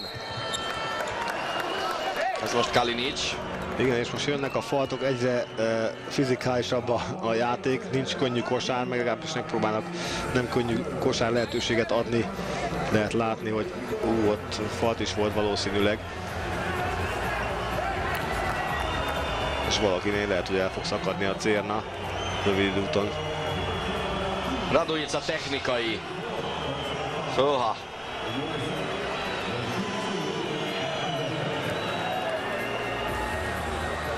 Ezek szerint nem nyugodtak meg a szünetben, hanem épp ellenkezőleg. De hát mondom, azért úgy összességében ez nem olyan nagy meglepetés az események alakulását látva. Igen, és ott lehetett látni a bal szeme sarkában a Radujicának, hogy valószínű ott az előző esetben nem is csak ugye a karját találták el, hanem a szemét is, és ezt sérelmezte ő a másik oldalán az arcának. Bogdanovic súgott valamit Jovicnak, a labda pedig Kyrie Irvingnél. Harmadik perc a második félidőben. Nem tudtak a szerbek közelebb férkőzni, sőt 30, és most már 32. Kazins érkezett meg a labdára. Kihozták a sodrából az előbb. Ilyen ketten is ugrottak a lepattanói, Harden dobása után, Kazins és Farid is ott volt. Teodosic. Egész egyszerűen nincs levegője Teodosicnak. Nagyon szépen került a elzárásokat Curry. Markovic. Kazinsról ment ki. És a helyzet megint az, ami az első félidőben is volt. Markovic került dobóhelyzetbe, de ez nem életbiztosítás a szerbek számára. Igen, amint elkezdték ugye azt a játékot, amit annyira szeretnek játszani a szerbek, hogy Teodosicnál labda, följön Radujica és megpróbál 3 pontoson jóval kijebb ugye elzárást adni, és abban az elzárásból valami jó fog történni. Bjelica! Nem kell közelebb menni Bjelicának, elég, hogyha eldobálja ezeket a 3 pontosokat, ő legalább betalál. Szóval ezt nagyon jól védik az amerikaiak. Egyrészt nem engedik, hogy belevezesse az elzárásba ugye a védőt, másrészt pedig egyből segítenek a leváló játékosra. Hárman ugrottak Fariddel. Bjelica volt szabálytalan. Neki a második.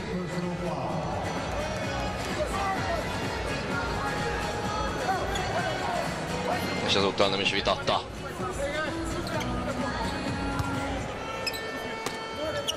Ez volt a negyedik csapathibája a szerb válogatottnak, csak egy van az amerikaiaknak. Harden Teodosic-sal. Harden bedobja. Túl a 20 ponton James Harden. Az pedig egy nagyszerű indítás. Teodosic. Most az amerikaiak aludtak egy pillanatra, és Teodosic ismerte fel azt, hogy lehet a gyűrű felé mozdulni, hiszen nincs a gyűrű közelébe senki. Szép passz volt, szép befejezéssel. Farid. Rövid. Bjelica lökte ki Cousinst. Igen, elég jól kontrollálják a lepattanókat mindkét oldalon egyébként az amerikaiak. Most is a pozíció miatt a labda még elérte volna a gyűrűt. Cousins esetében ott volt, és előbb is lehetett látni, hogy Farid milyen jó helyezkedett. Ugye 5 vagy 4 pirosmedes vette körül, és onnan is sikerült neki faltot kiharcolnia, hogy újabb lehetőség legyen a támadásra az amerikai csapatnak.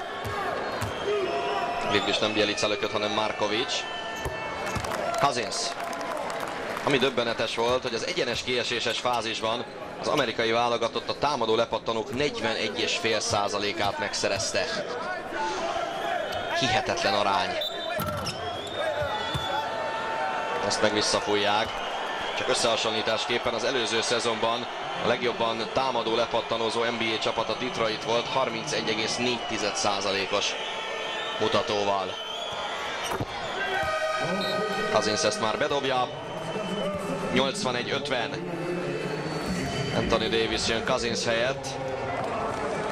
Cousins megtette a magáét, és most már tudjuk, hogy semmiféle gondot nem jelentett az amerikaiaknak Anthony Davis korai kiválása a személyi hibák miatt.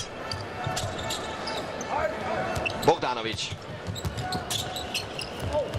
Teodosicnak forgatja vissza. Teodosic tovább. Remek passz. Dobatott egy zicsert Bjelicával. Nem Bjelicán múlik az eredmény. Harden. Katic. Igen, hát Katic sem az a... Hogy is fogalmazzak csak? Puha fiú. Igen. Igen. Ha ő falt, akkor általában falt van.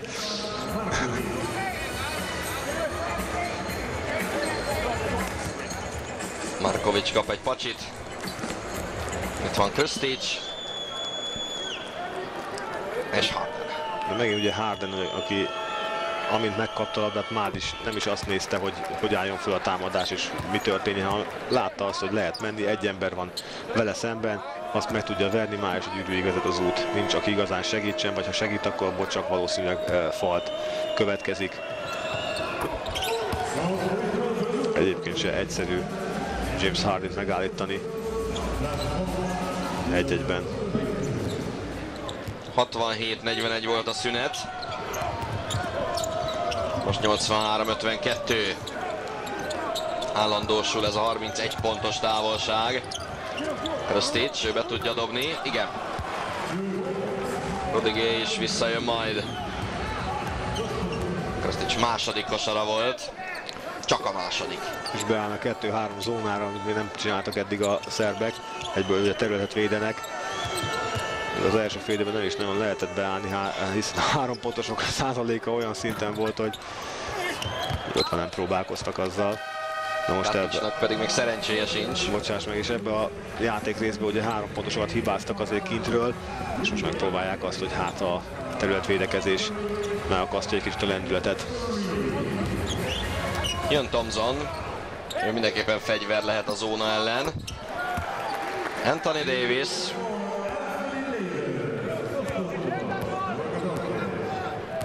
Anthony Davis nem parádézott az utolsó 3 mérkőzésen. Csak 8 pontot átlagolt 41%-os mezőny hatékonysággal. Krstic. Ezért egy magas embernél igen gyér. Katic. Bogdanovic a sarokból bedobja.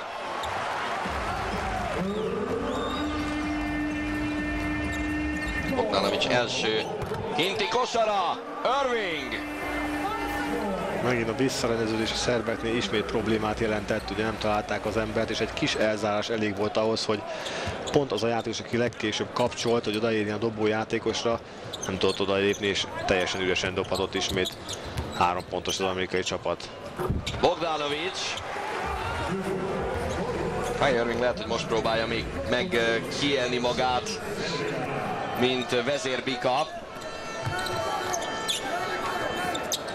Harden. És Kyrie Irving 6-ból 6 tripla. Mert LeBron James visszatérésével azért más lesz majd a szereposztás Clevelandben.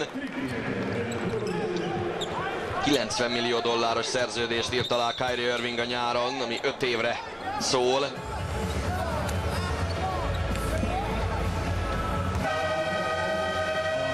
És egy világbajnoki döntőben ilyen dobóformát mutatni.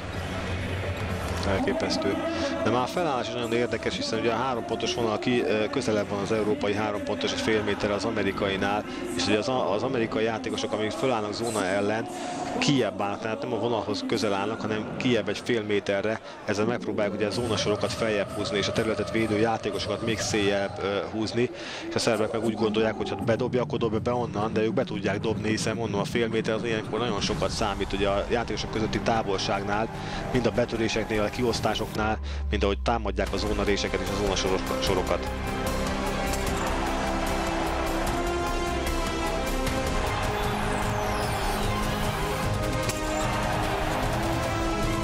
A jövő évi Európa-bajnokság reklámfilmje. 4 ország rendezi, és a végjátéknak majd Franciaország lesz a házigazdája. Ukrajna lett volna az eredeti rendező, de a politikai helyzet miatt ott nem lehet Európa-bajnokságot játszani. És hát nem volt olyan ország, amely egymaga szerette volna elvinni így utólagos beugróként a 2015-ös Európa-bajnokságot, ezért született végül is ez a megoldás, hogy 4 ország rendez. Teodosic. Krstić. Bogdanovics. Ő nagy tüzelésbe kezdett most. Krstić támadó lepattanója. Bogdanovics vissza. Krstić. Gay.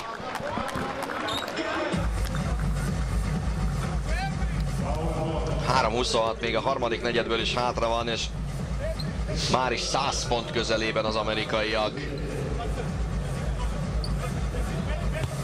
Igen, ez fault volt. Bjelica.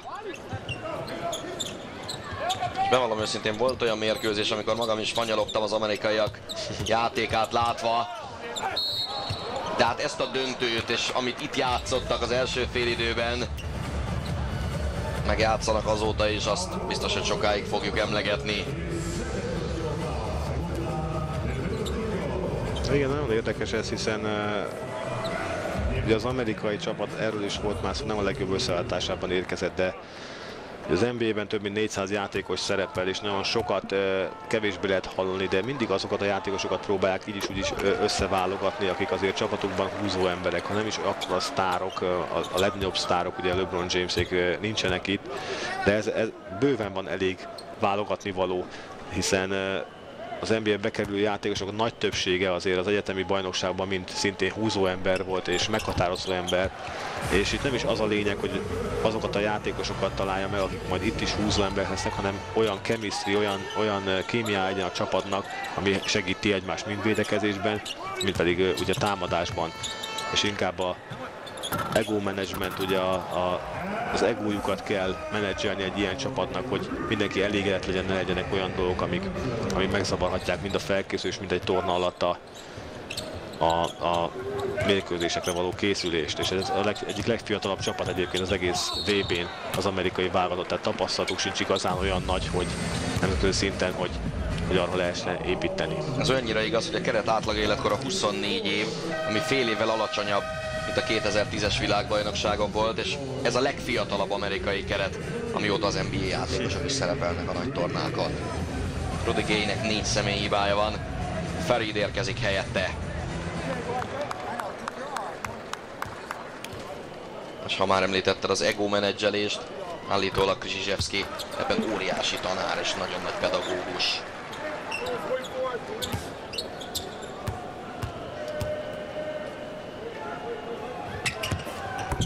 Bogdanovics 11. pontja.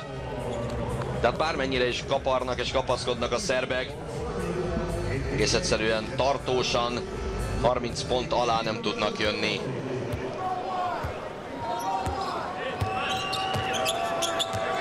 Irving. Meddig tart az Irving parádé vajon? Bejött DeRozan is. És ha már bejött, akkor azonnal hozzá is szólt a mérkőzéshez.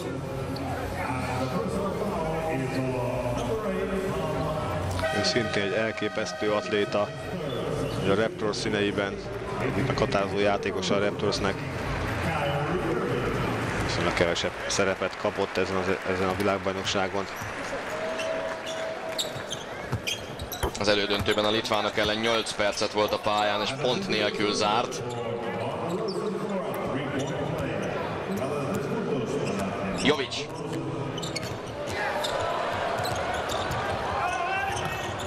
Beszédül. Megint DeRozan. És meg egy olyan labdaszerzési automata áttás volt, ahogy elkezdték volna egy entry press, hogy elkezdték volna ugye a játékot a szervek, és abba piszkált bele egy kar kéz, amiből ziccelett a másik oldalon. Jovic. Katic. Fariddel.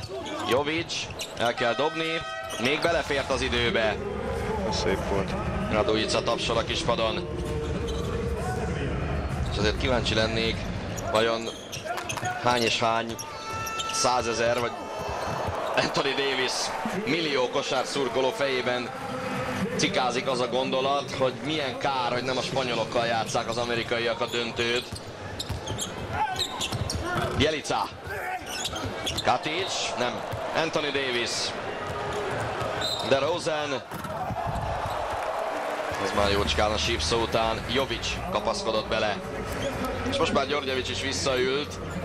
Mi nem jelenti azt, hogy végigülni fog, de talán most már ő is kezd beletörődni a sorsába. Igen, hát erről is beszéltünk pont a fél időben, hogy miért volna a spanyolokkal játszanak.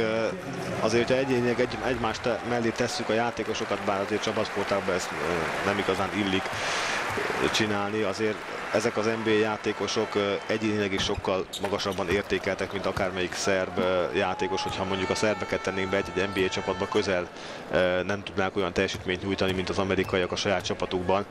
Ezt azért mondom csak, mert ugye a spanyol játékosok közül 6 olyan NBA játékos is van, akik az NBA-ben hosszú évek óta edződnek, ráadásul hazai pályán játszották volna ezt a döntőt, elképesztő euforikus hangulatban, tapasztalatuk is van az amerikai csapat ellen, ráadásul egy fiatal amerikai csapat, és ezért mondta mindenki, és ezért várta mindenki, hogy majd a döntőn akkor tényleg az amerikaiakat ők megszoríthatják, vagy akár nyerhetnek is.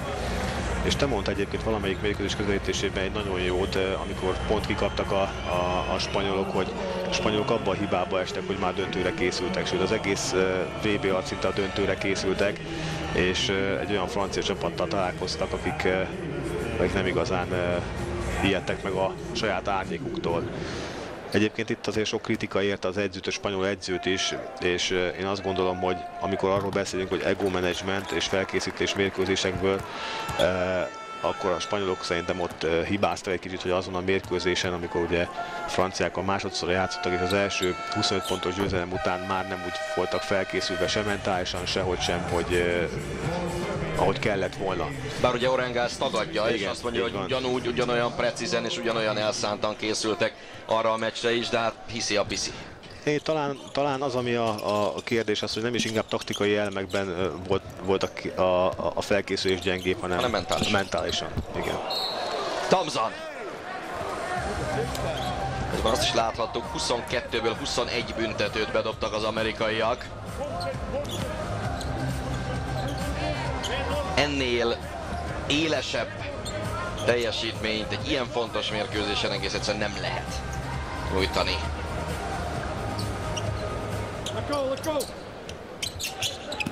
Krstić. Újabb labdaszerzés. Ott volt a vonal. Zsizsevszki és Tom Thibodeau mellette.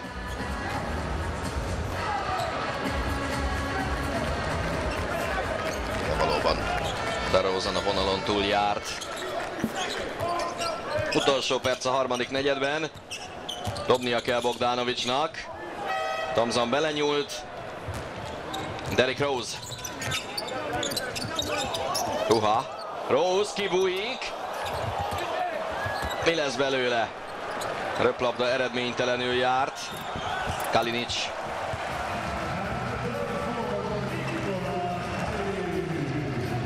Igen, Derrick Rose is nagyon szépen megpróbálta hintába ültetni a védőjét. Nagyon meg volt elégedve teljesítményével. Annak ellenére, hogy közel sem azt a szerepet hozza ezen a világbajnokságon és ebben a csapatban, mint amit a Bullsban kell, hogy hozzanak elkövetkező szezonban. De azért 2 év kihagyás után azt gondolom, hogy nagyon fontos volt neki ez a nyár és ez a nyári felkészülés. És a Bulls szurkolók biztos örülni fognak neki, vagy örülnek neki, hogy látják és egészségesnek látják Derrick Rose-t. Rose azt mondta, soha ilyen jó erőállapotban nem volt még szeptember közepén, mint most.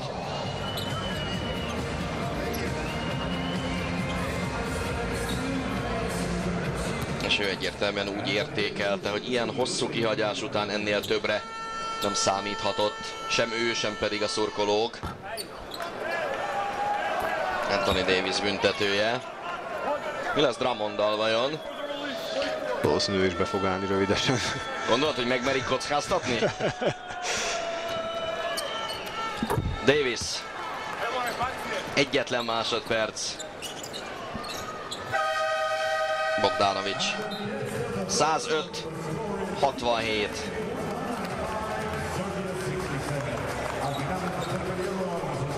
Bántóan nagy különbség. 38 pont. 12-vel megnyerték a harmadik negyedet is. Nézzünk statisztikát.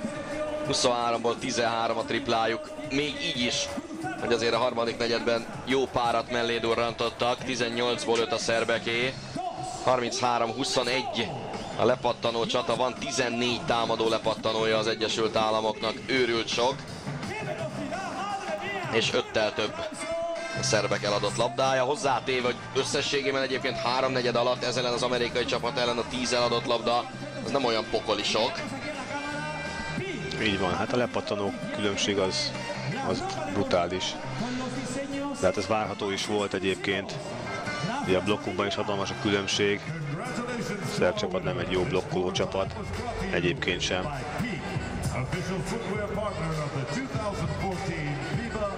Ezzel együtt egész biztos, hogy hősökként fogják ünnepelni őket.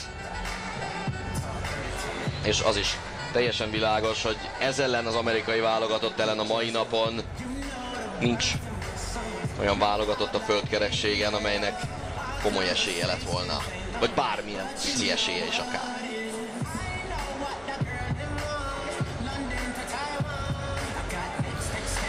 És az a program, amit ugye Colangelo és Krzyzewski kitalált, és most már hosszú évek óta az amerikai csapatot megpróbálja európaizálni, hogy így fogalmazzak, ez ismét nagyon jól működött. És a 64. győztes mérkőzés? 63. lesz ez a győztes mérkőzés zsinórban, nemzetközi tornán amerikai csapatnak, azért az döbbenetes.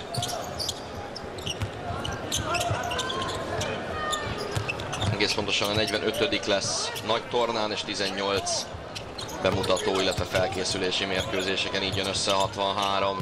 Utoljára 2006-ban kaptak ki a világbajnokság elődöntőjében a görögöktől, akkor már Zsizsevszki irányításával.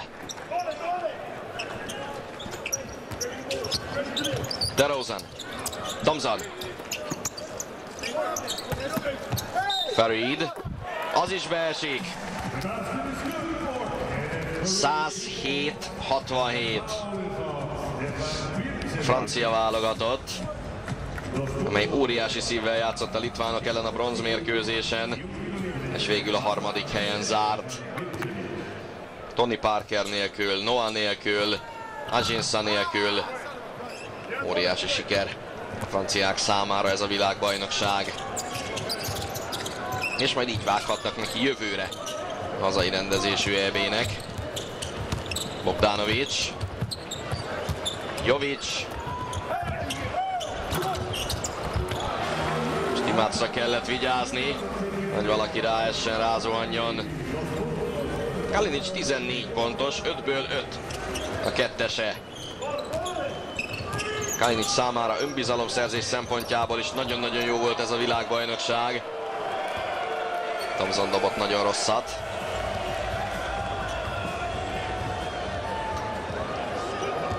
Kalinic majd a Crvena Zvezdában folytatja a pályafutását. Előtt az anyagi gondokkal küszködő Radnicskiből. Bircevic.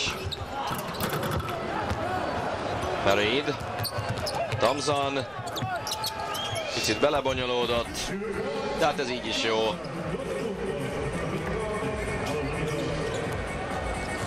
Nyolc pontot dobott Thompson. A litvánok ellen 16-ot dobott az elődöntőben, abból 14-et az első félidőben, és volt 20 pontos mérkőzése a szlovénok ellen ezen a világbajnokságon. Bogdanovic. Az biztos, hogy akármennyi is a különbség, a szerbek nem fognak leállni, hanem próbálják ugyanúgy csinálni a dolgokat, mint a mérkőzés elején. Derrick Rose és Farid. Jovic. Farid nem először nem fogadja el a felé nyújtott kezet. Igen, nem túl szimpatikus gesztus. Nagyon szép passz volt Rose-tól, ott el is vitték a kezét Faridnek.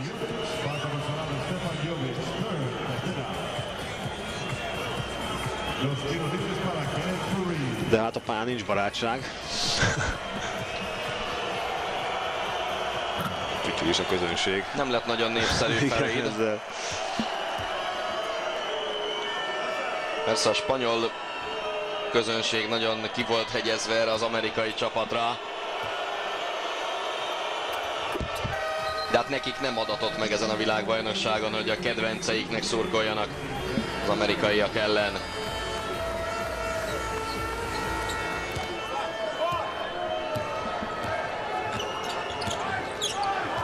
Jovic.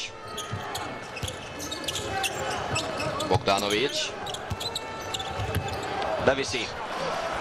Nagyon szép volt. Az ellenkező irányba indult, amerről jött az elzárás. Ugye a védő már készült arra, hogy elzáráson keresztül kell mennie. És nagyon szépen eldönt a másik oldalra Bogdanovic. Thompson ezt is bedobja.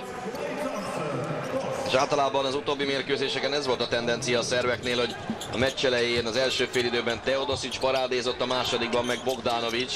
Bogdanovic most hozza a pontokat, de Teodosic nem volt tényező ebben a döntőben. Gay.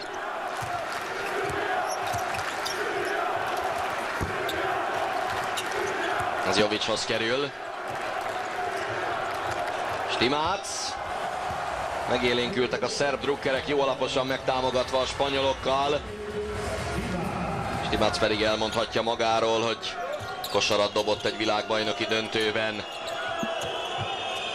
Még akkor is, hogyha ez a találat már igazán nem szoroz. Thompson. DeRozan a sarokból, tripla!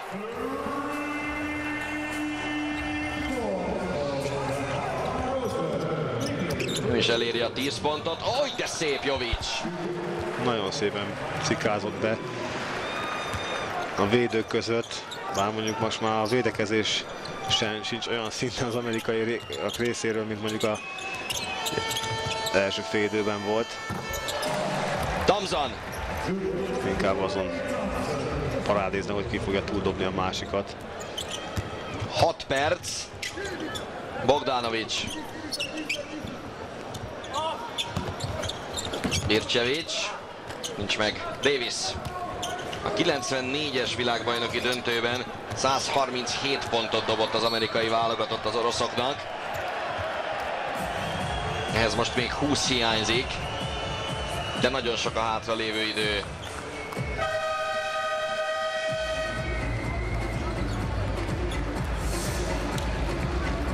És ahhoz képest, ahogyan elkezdődött a harmadik negyed, azzal a purparléval, ahhoz képest viszonylag normális mederben zajlik. Igen, most semmi olyasmi nem volt, ami kizökkentette volna bármelyik csapatot is nyugalmi zónájából. És hát elég gyorsan feladták a szerbek a zónával való próbálkozást is. Kalinic, Plumlee ért oda. Igen, az már kosár jó volt valószínűleg. Igen. A labda a táblához ért, és onnan jött a szerelés, és hát az elütése a labdának. Kalinic 6-ból 6-2-es.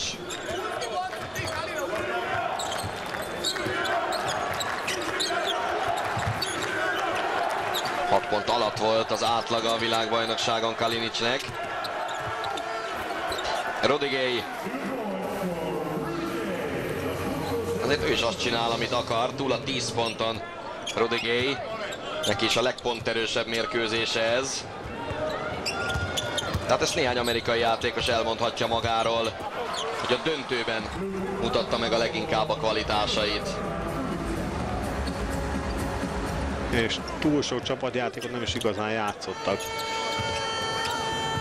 Nem inkább egy-két passz után már tüzeltek, és nagy százaléka be is találtak kintről, vagy pedig egy-egybe próbálták megverni a védőjüket.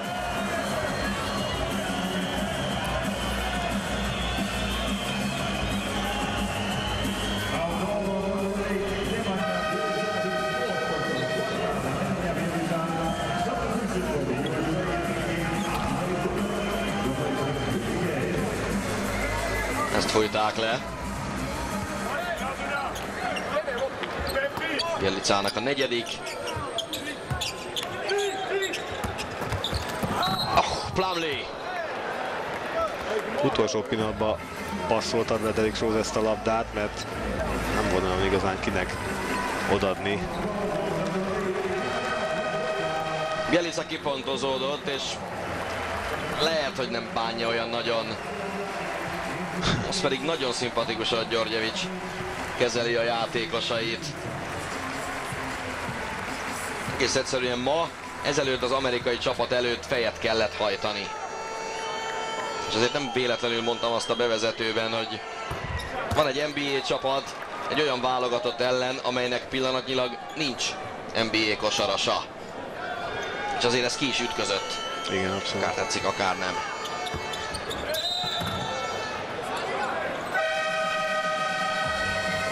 Bejött Drummond. Most már nem tudja elszúrni a meccset. Gondoltak Zsizsevszki.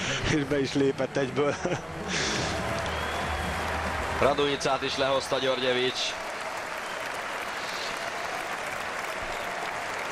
Korábban csak két válogatott tudott duplázni a világbajnokságokon. A brazilok 59-ben és 63-ban, az pedig egy alley-oop Kalinicnek, Teodosic. És aztán a jugoszlávok 98-ban és 2002-ben. Most az amerikaiak is megteszik ugyanezt. Meg lesz a címvédés. DeRozan, az nagyon rossz. Drummond. Drummond kicsit játék hiánnyal küszködik. 6 perces átlag. 7 mérkőzésen lépett pályára. Teodosic számára is befejeződött a világbajnokság. Hát MVP aligha lesz belőle. Markovic.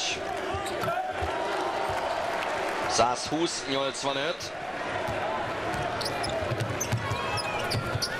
Az amerikaiak most már egyáltalán nem erőltetik a védekezést. Markovic, Bogdanovic. Orba vágta a gyűrűt.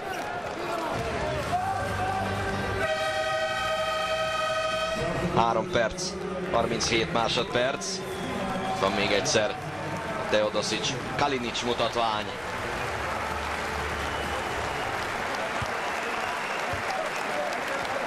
Krstić is lejön. És azért egy-egy mosoly jelzi azt, hogy szép lassan majd túlteszik magukat a szerb játékosok ezen a mai döntőn. Bogdanović. Igen, hát világbajnoki ezüstérmesek, az is óriási dolog. Plumlee-vel. Bogdanović. Drummond.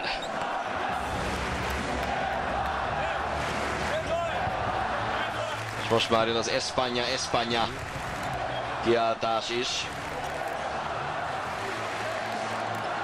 Igen, hát ők már otthonról nézik ezt a mérkőzést valószínűleg.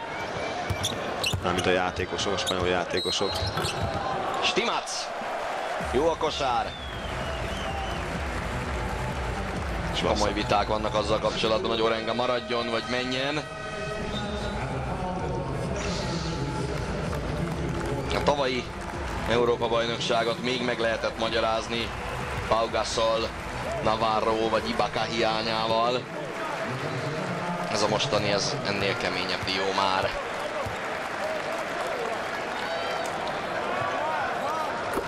És hát ez az óriási balszerencse, amikor nem egy csoportmérkőzésen jön ki a 22-2-es tripla mutató, hanem egy élet-halál találkozón az egyenes kieséses szakaszban.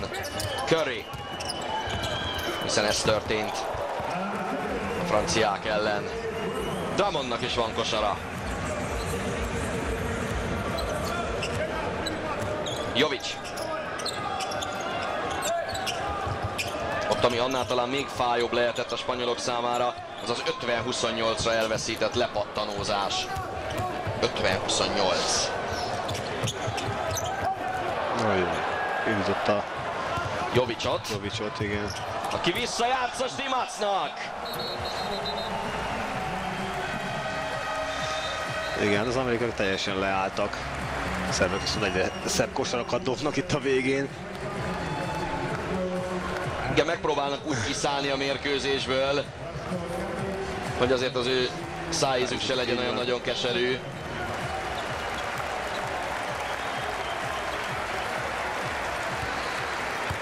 Bogdanović is óriási tapsot kap.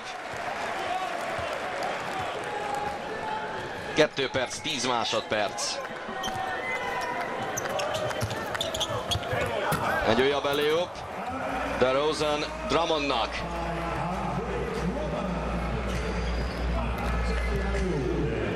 Drummond csak nem jött be hiába. Őt is bevették a játékba.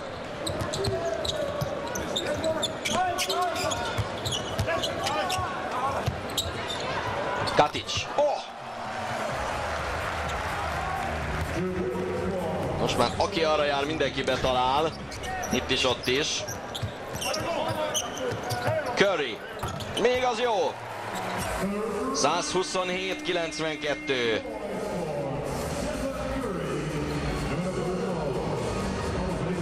Lehet, hogy ez a 137 pont 94-ből mégsem forog majd veszélyben. Katic.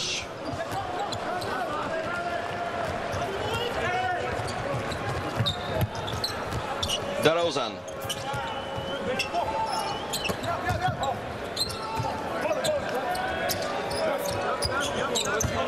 Curry nézelődik. És Drummond.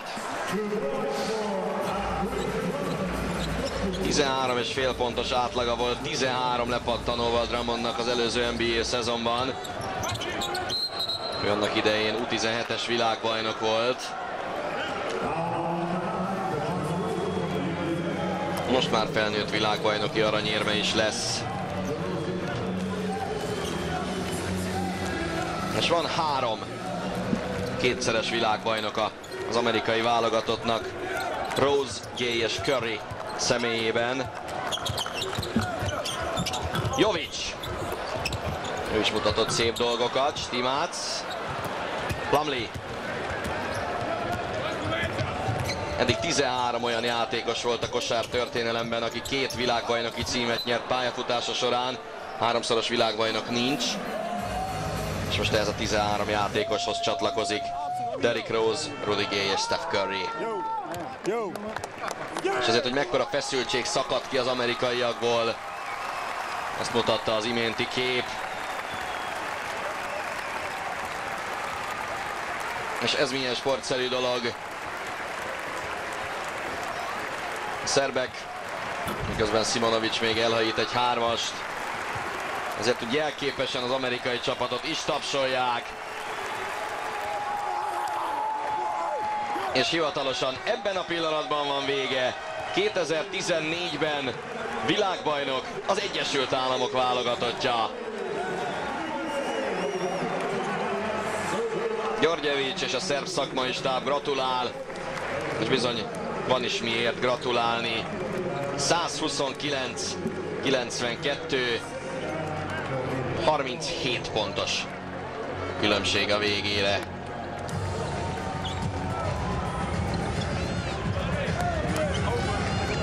Farid és Radujica ölelkezik össze, Zsizsevszki is ott benne a kupacban.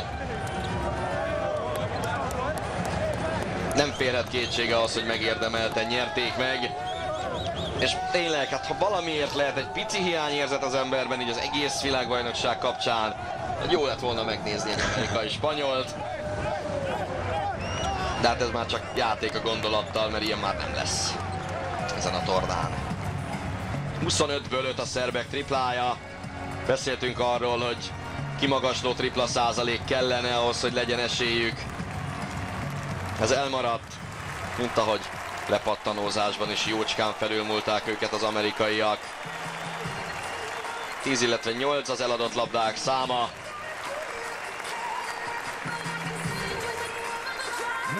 És már készülődnek az ünnepélyes eredmény hirdetéshez.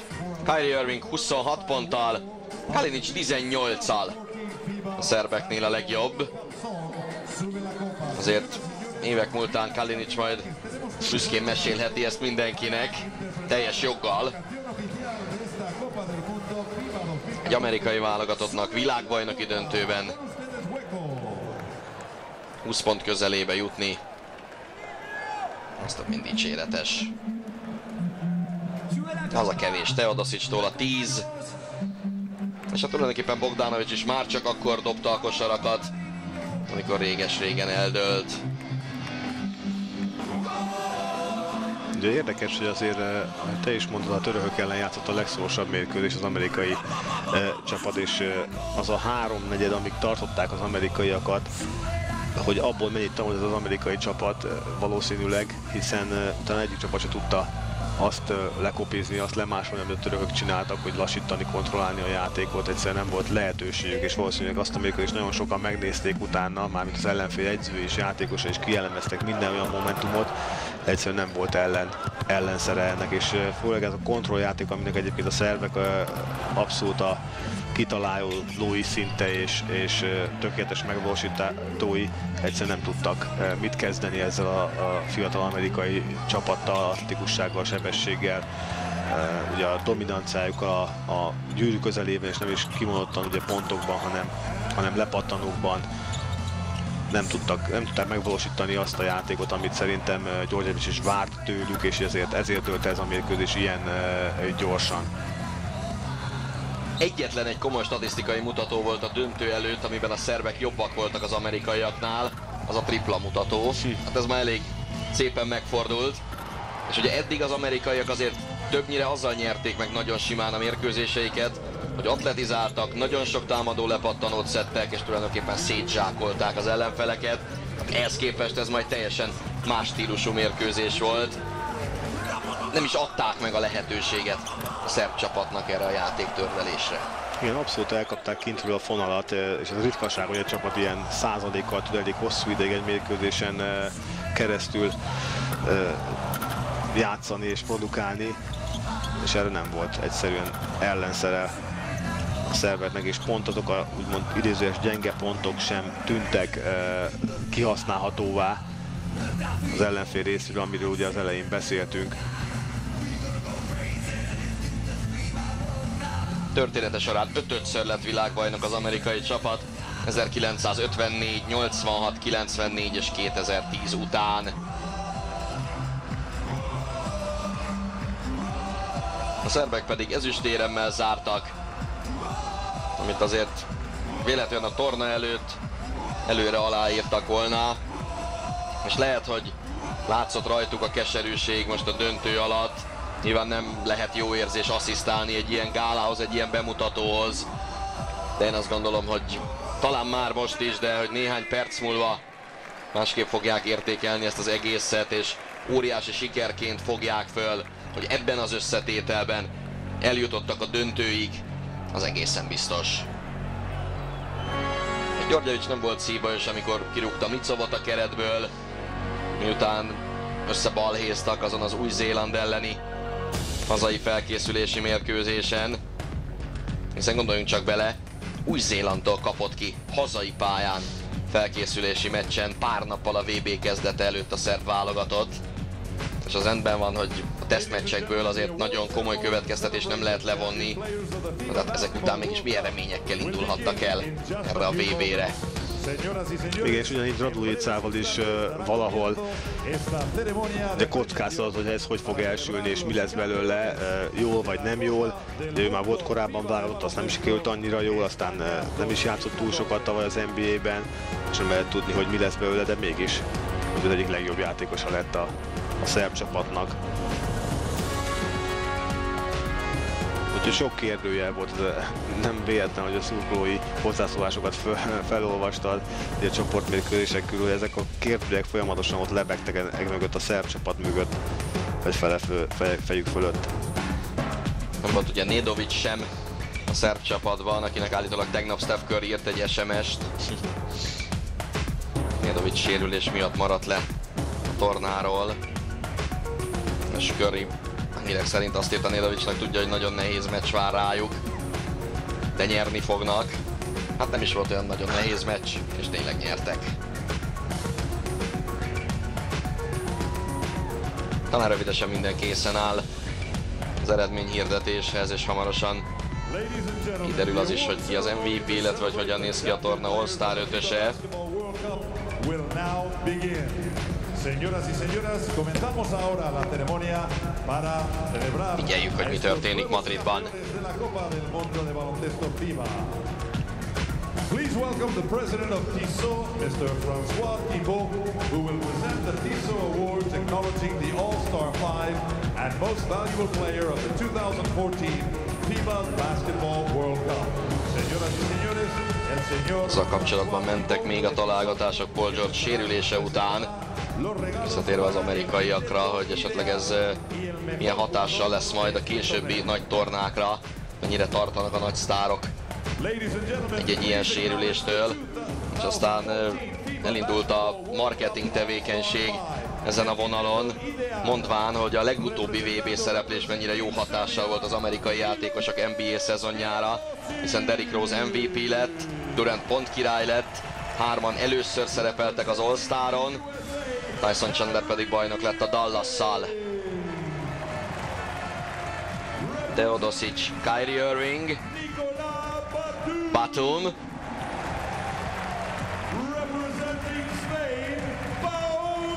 Pau Gasol,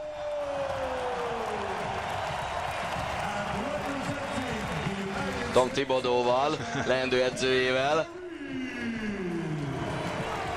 és Kenneth Faried.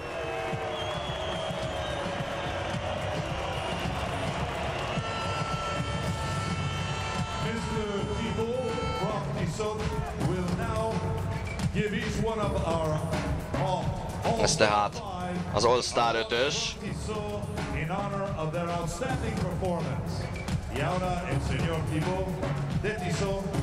Batum élete meccsét játszott a francia válogatottban. A szerbek ellen az elődöntőben 8 triplát dobott 12-ből.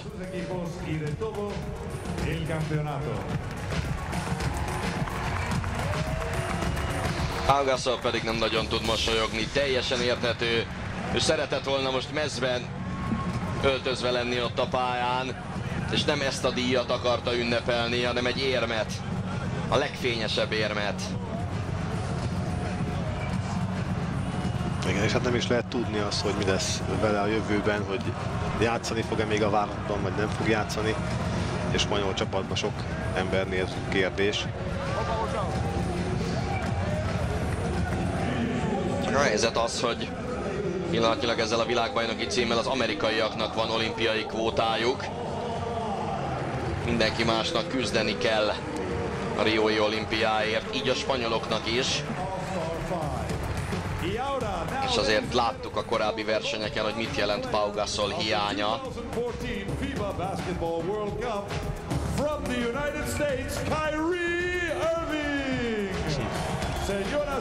És az MVP a világbajnokságnak, Kyrie Irving, most esett le neki a tantusz.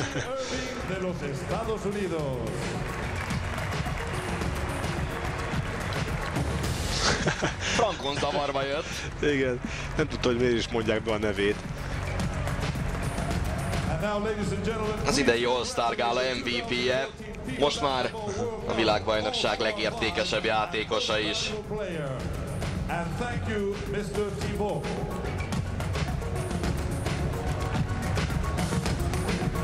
És nagyon nem tudja, hogy mit csináljon. Nem találja a helyét. Pedig hát ennél szebb estéje aligha lehetett volna.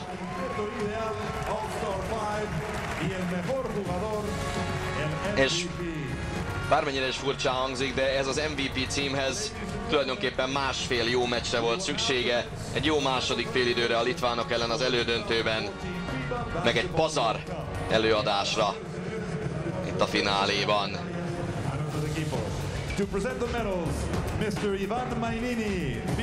FIBA elnöke Ivan Mainini és a főtitkár Patrick Baumann.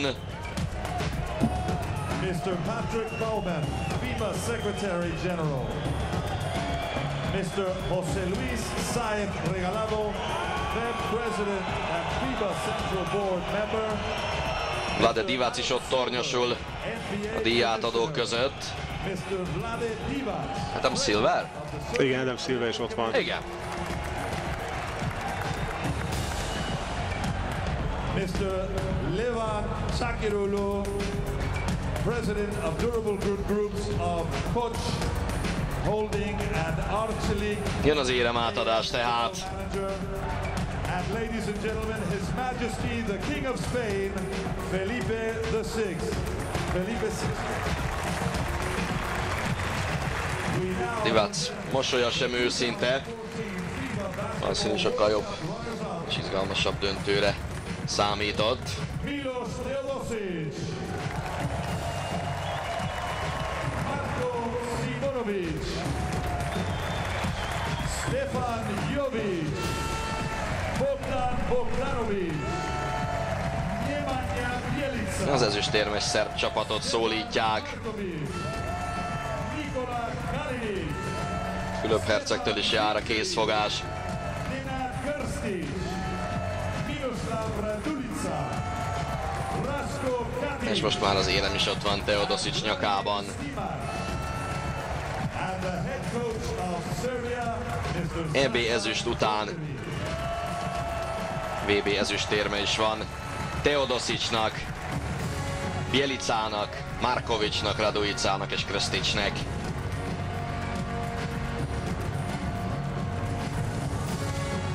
Nyugodtan mondhatjuk, hogy a maximumot hozták ki ebből a világbajnokságból a szerbek.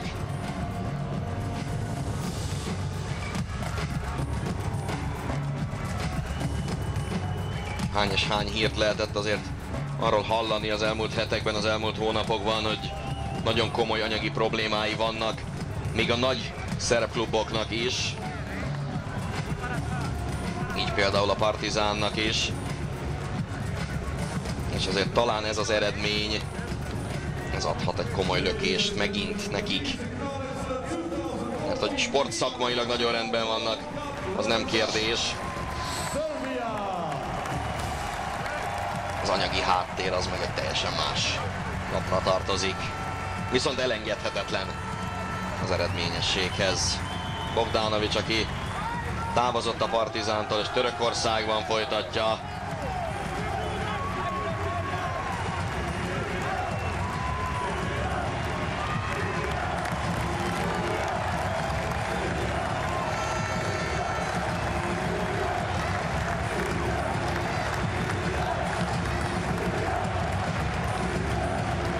Ennyi jutott. Szigorú ábrázattal szólt a hölgy Teodosicsnak, hogy most már tessék szépen lesétálni onnan,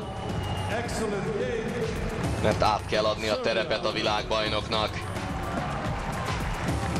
And now, ladies and gentlemen, we present the 2014 FIBA Basketball World Cup champion, Stephen Curry, Klay Thompson, Derrick Rose, Nem a játékosokat mutatják. Köszönjük. Rudy Gay, DeMar DeRozan, Kyrie Irving, Mason Plumlee, DeMarcus Derrick Cousins, Rose már kétszeres világbajnok. James Gay is, Harden, Curry is. Anthony Davis, Andre Drummond, and the head coach of the United States, Mr. Mike Krzyzewski.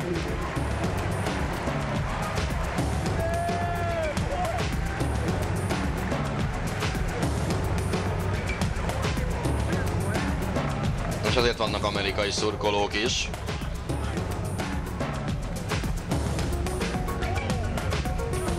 Harden már táncolna. Nem kellett odaadni a szakállát ezért az aranyéremért.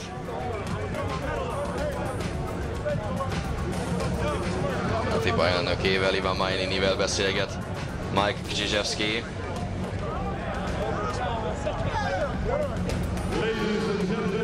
Stand for the national anthem of the United States of Távolról is nagyon szép az érem.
Kedves nézők, ez volt tehát közvetítés sorozatunk a 17. férfi kosárlabda világbajnokságról.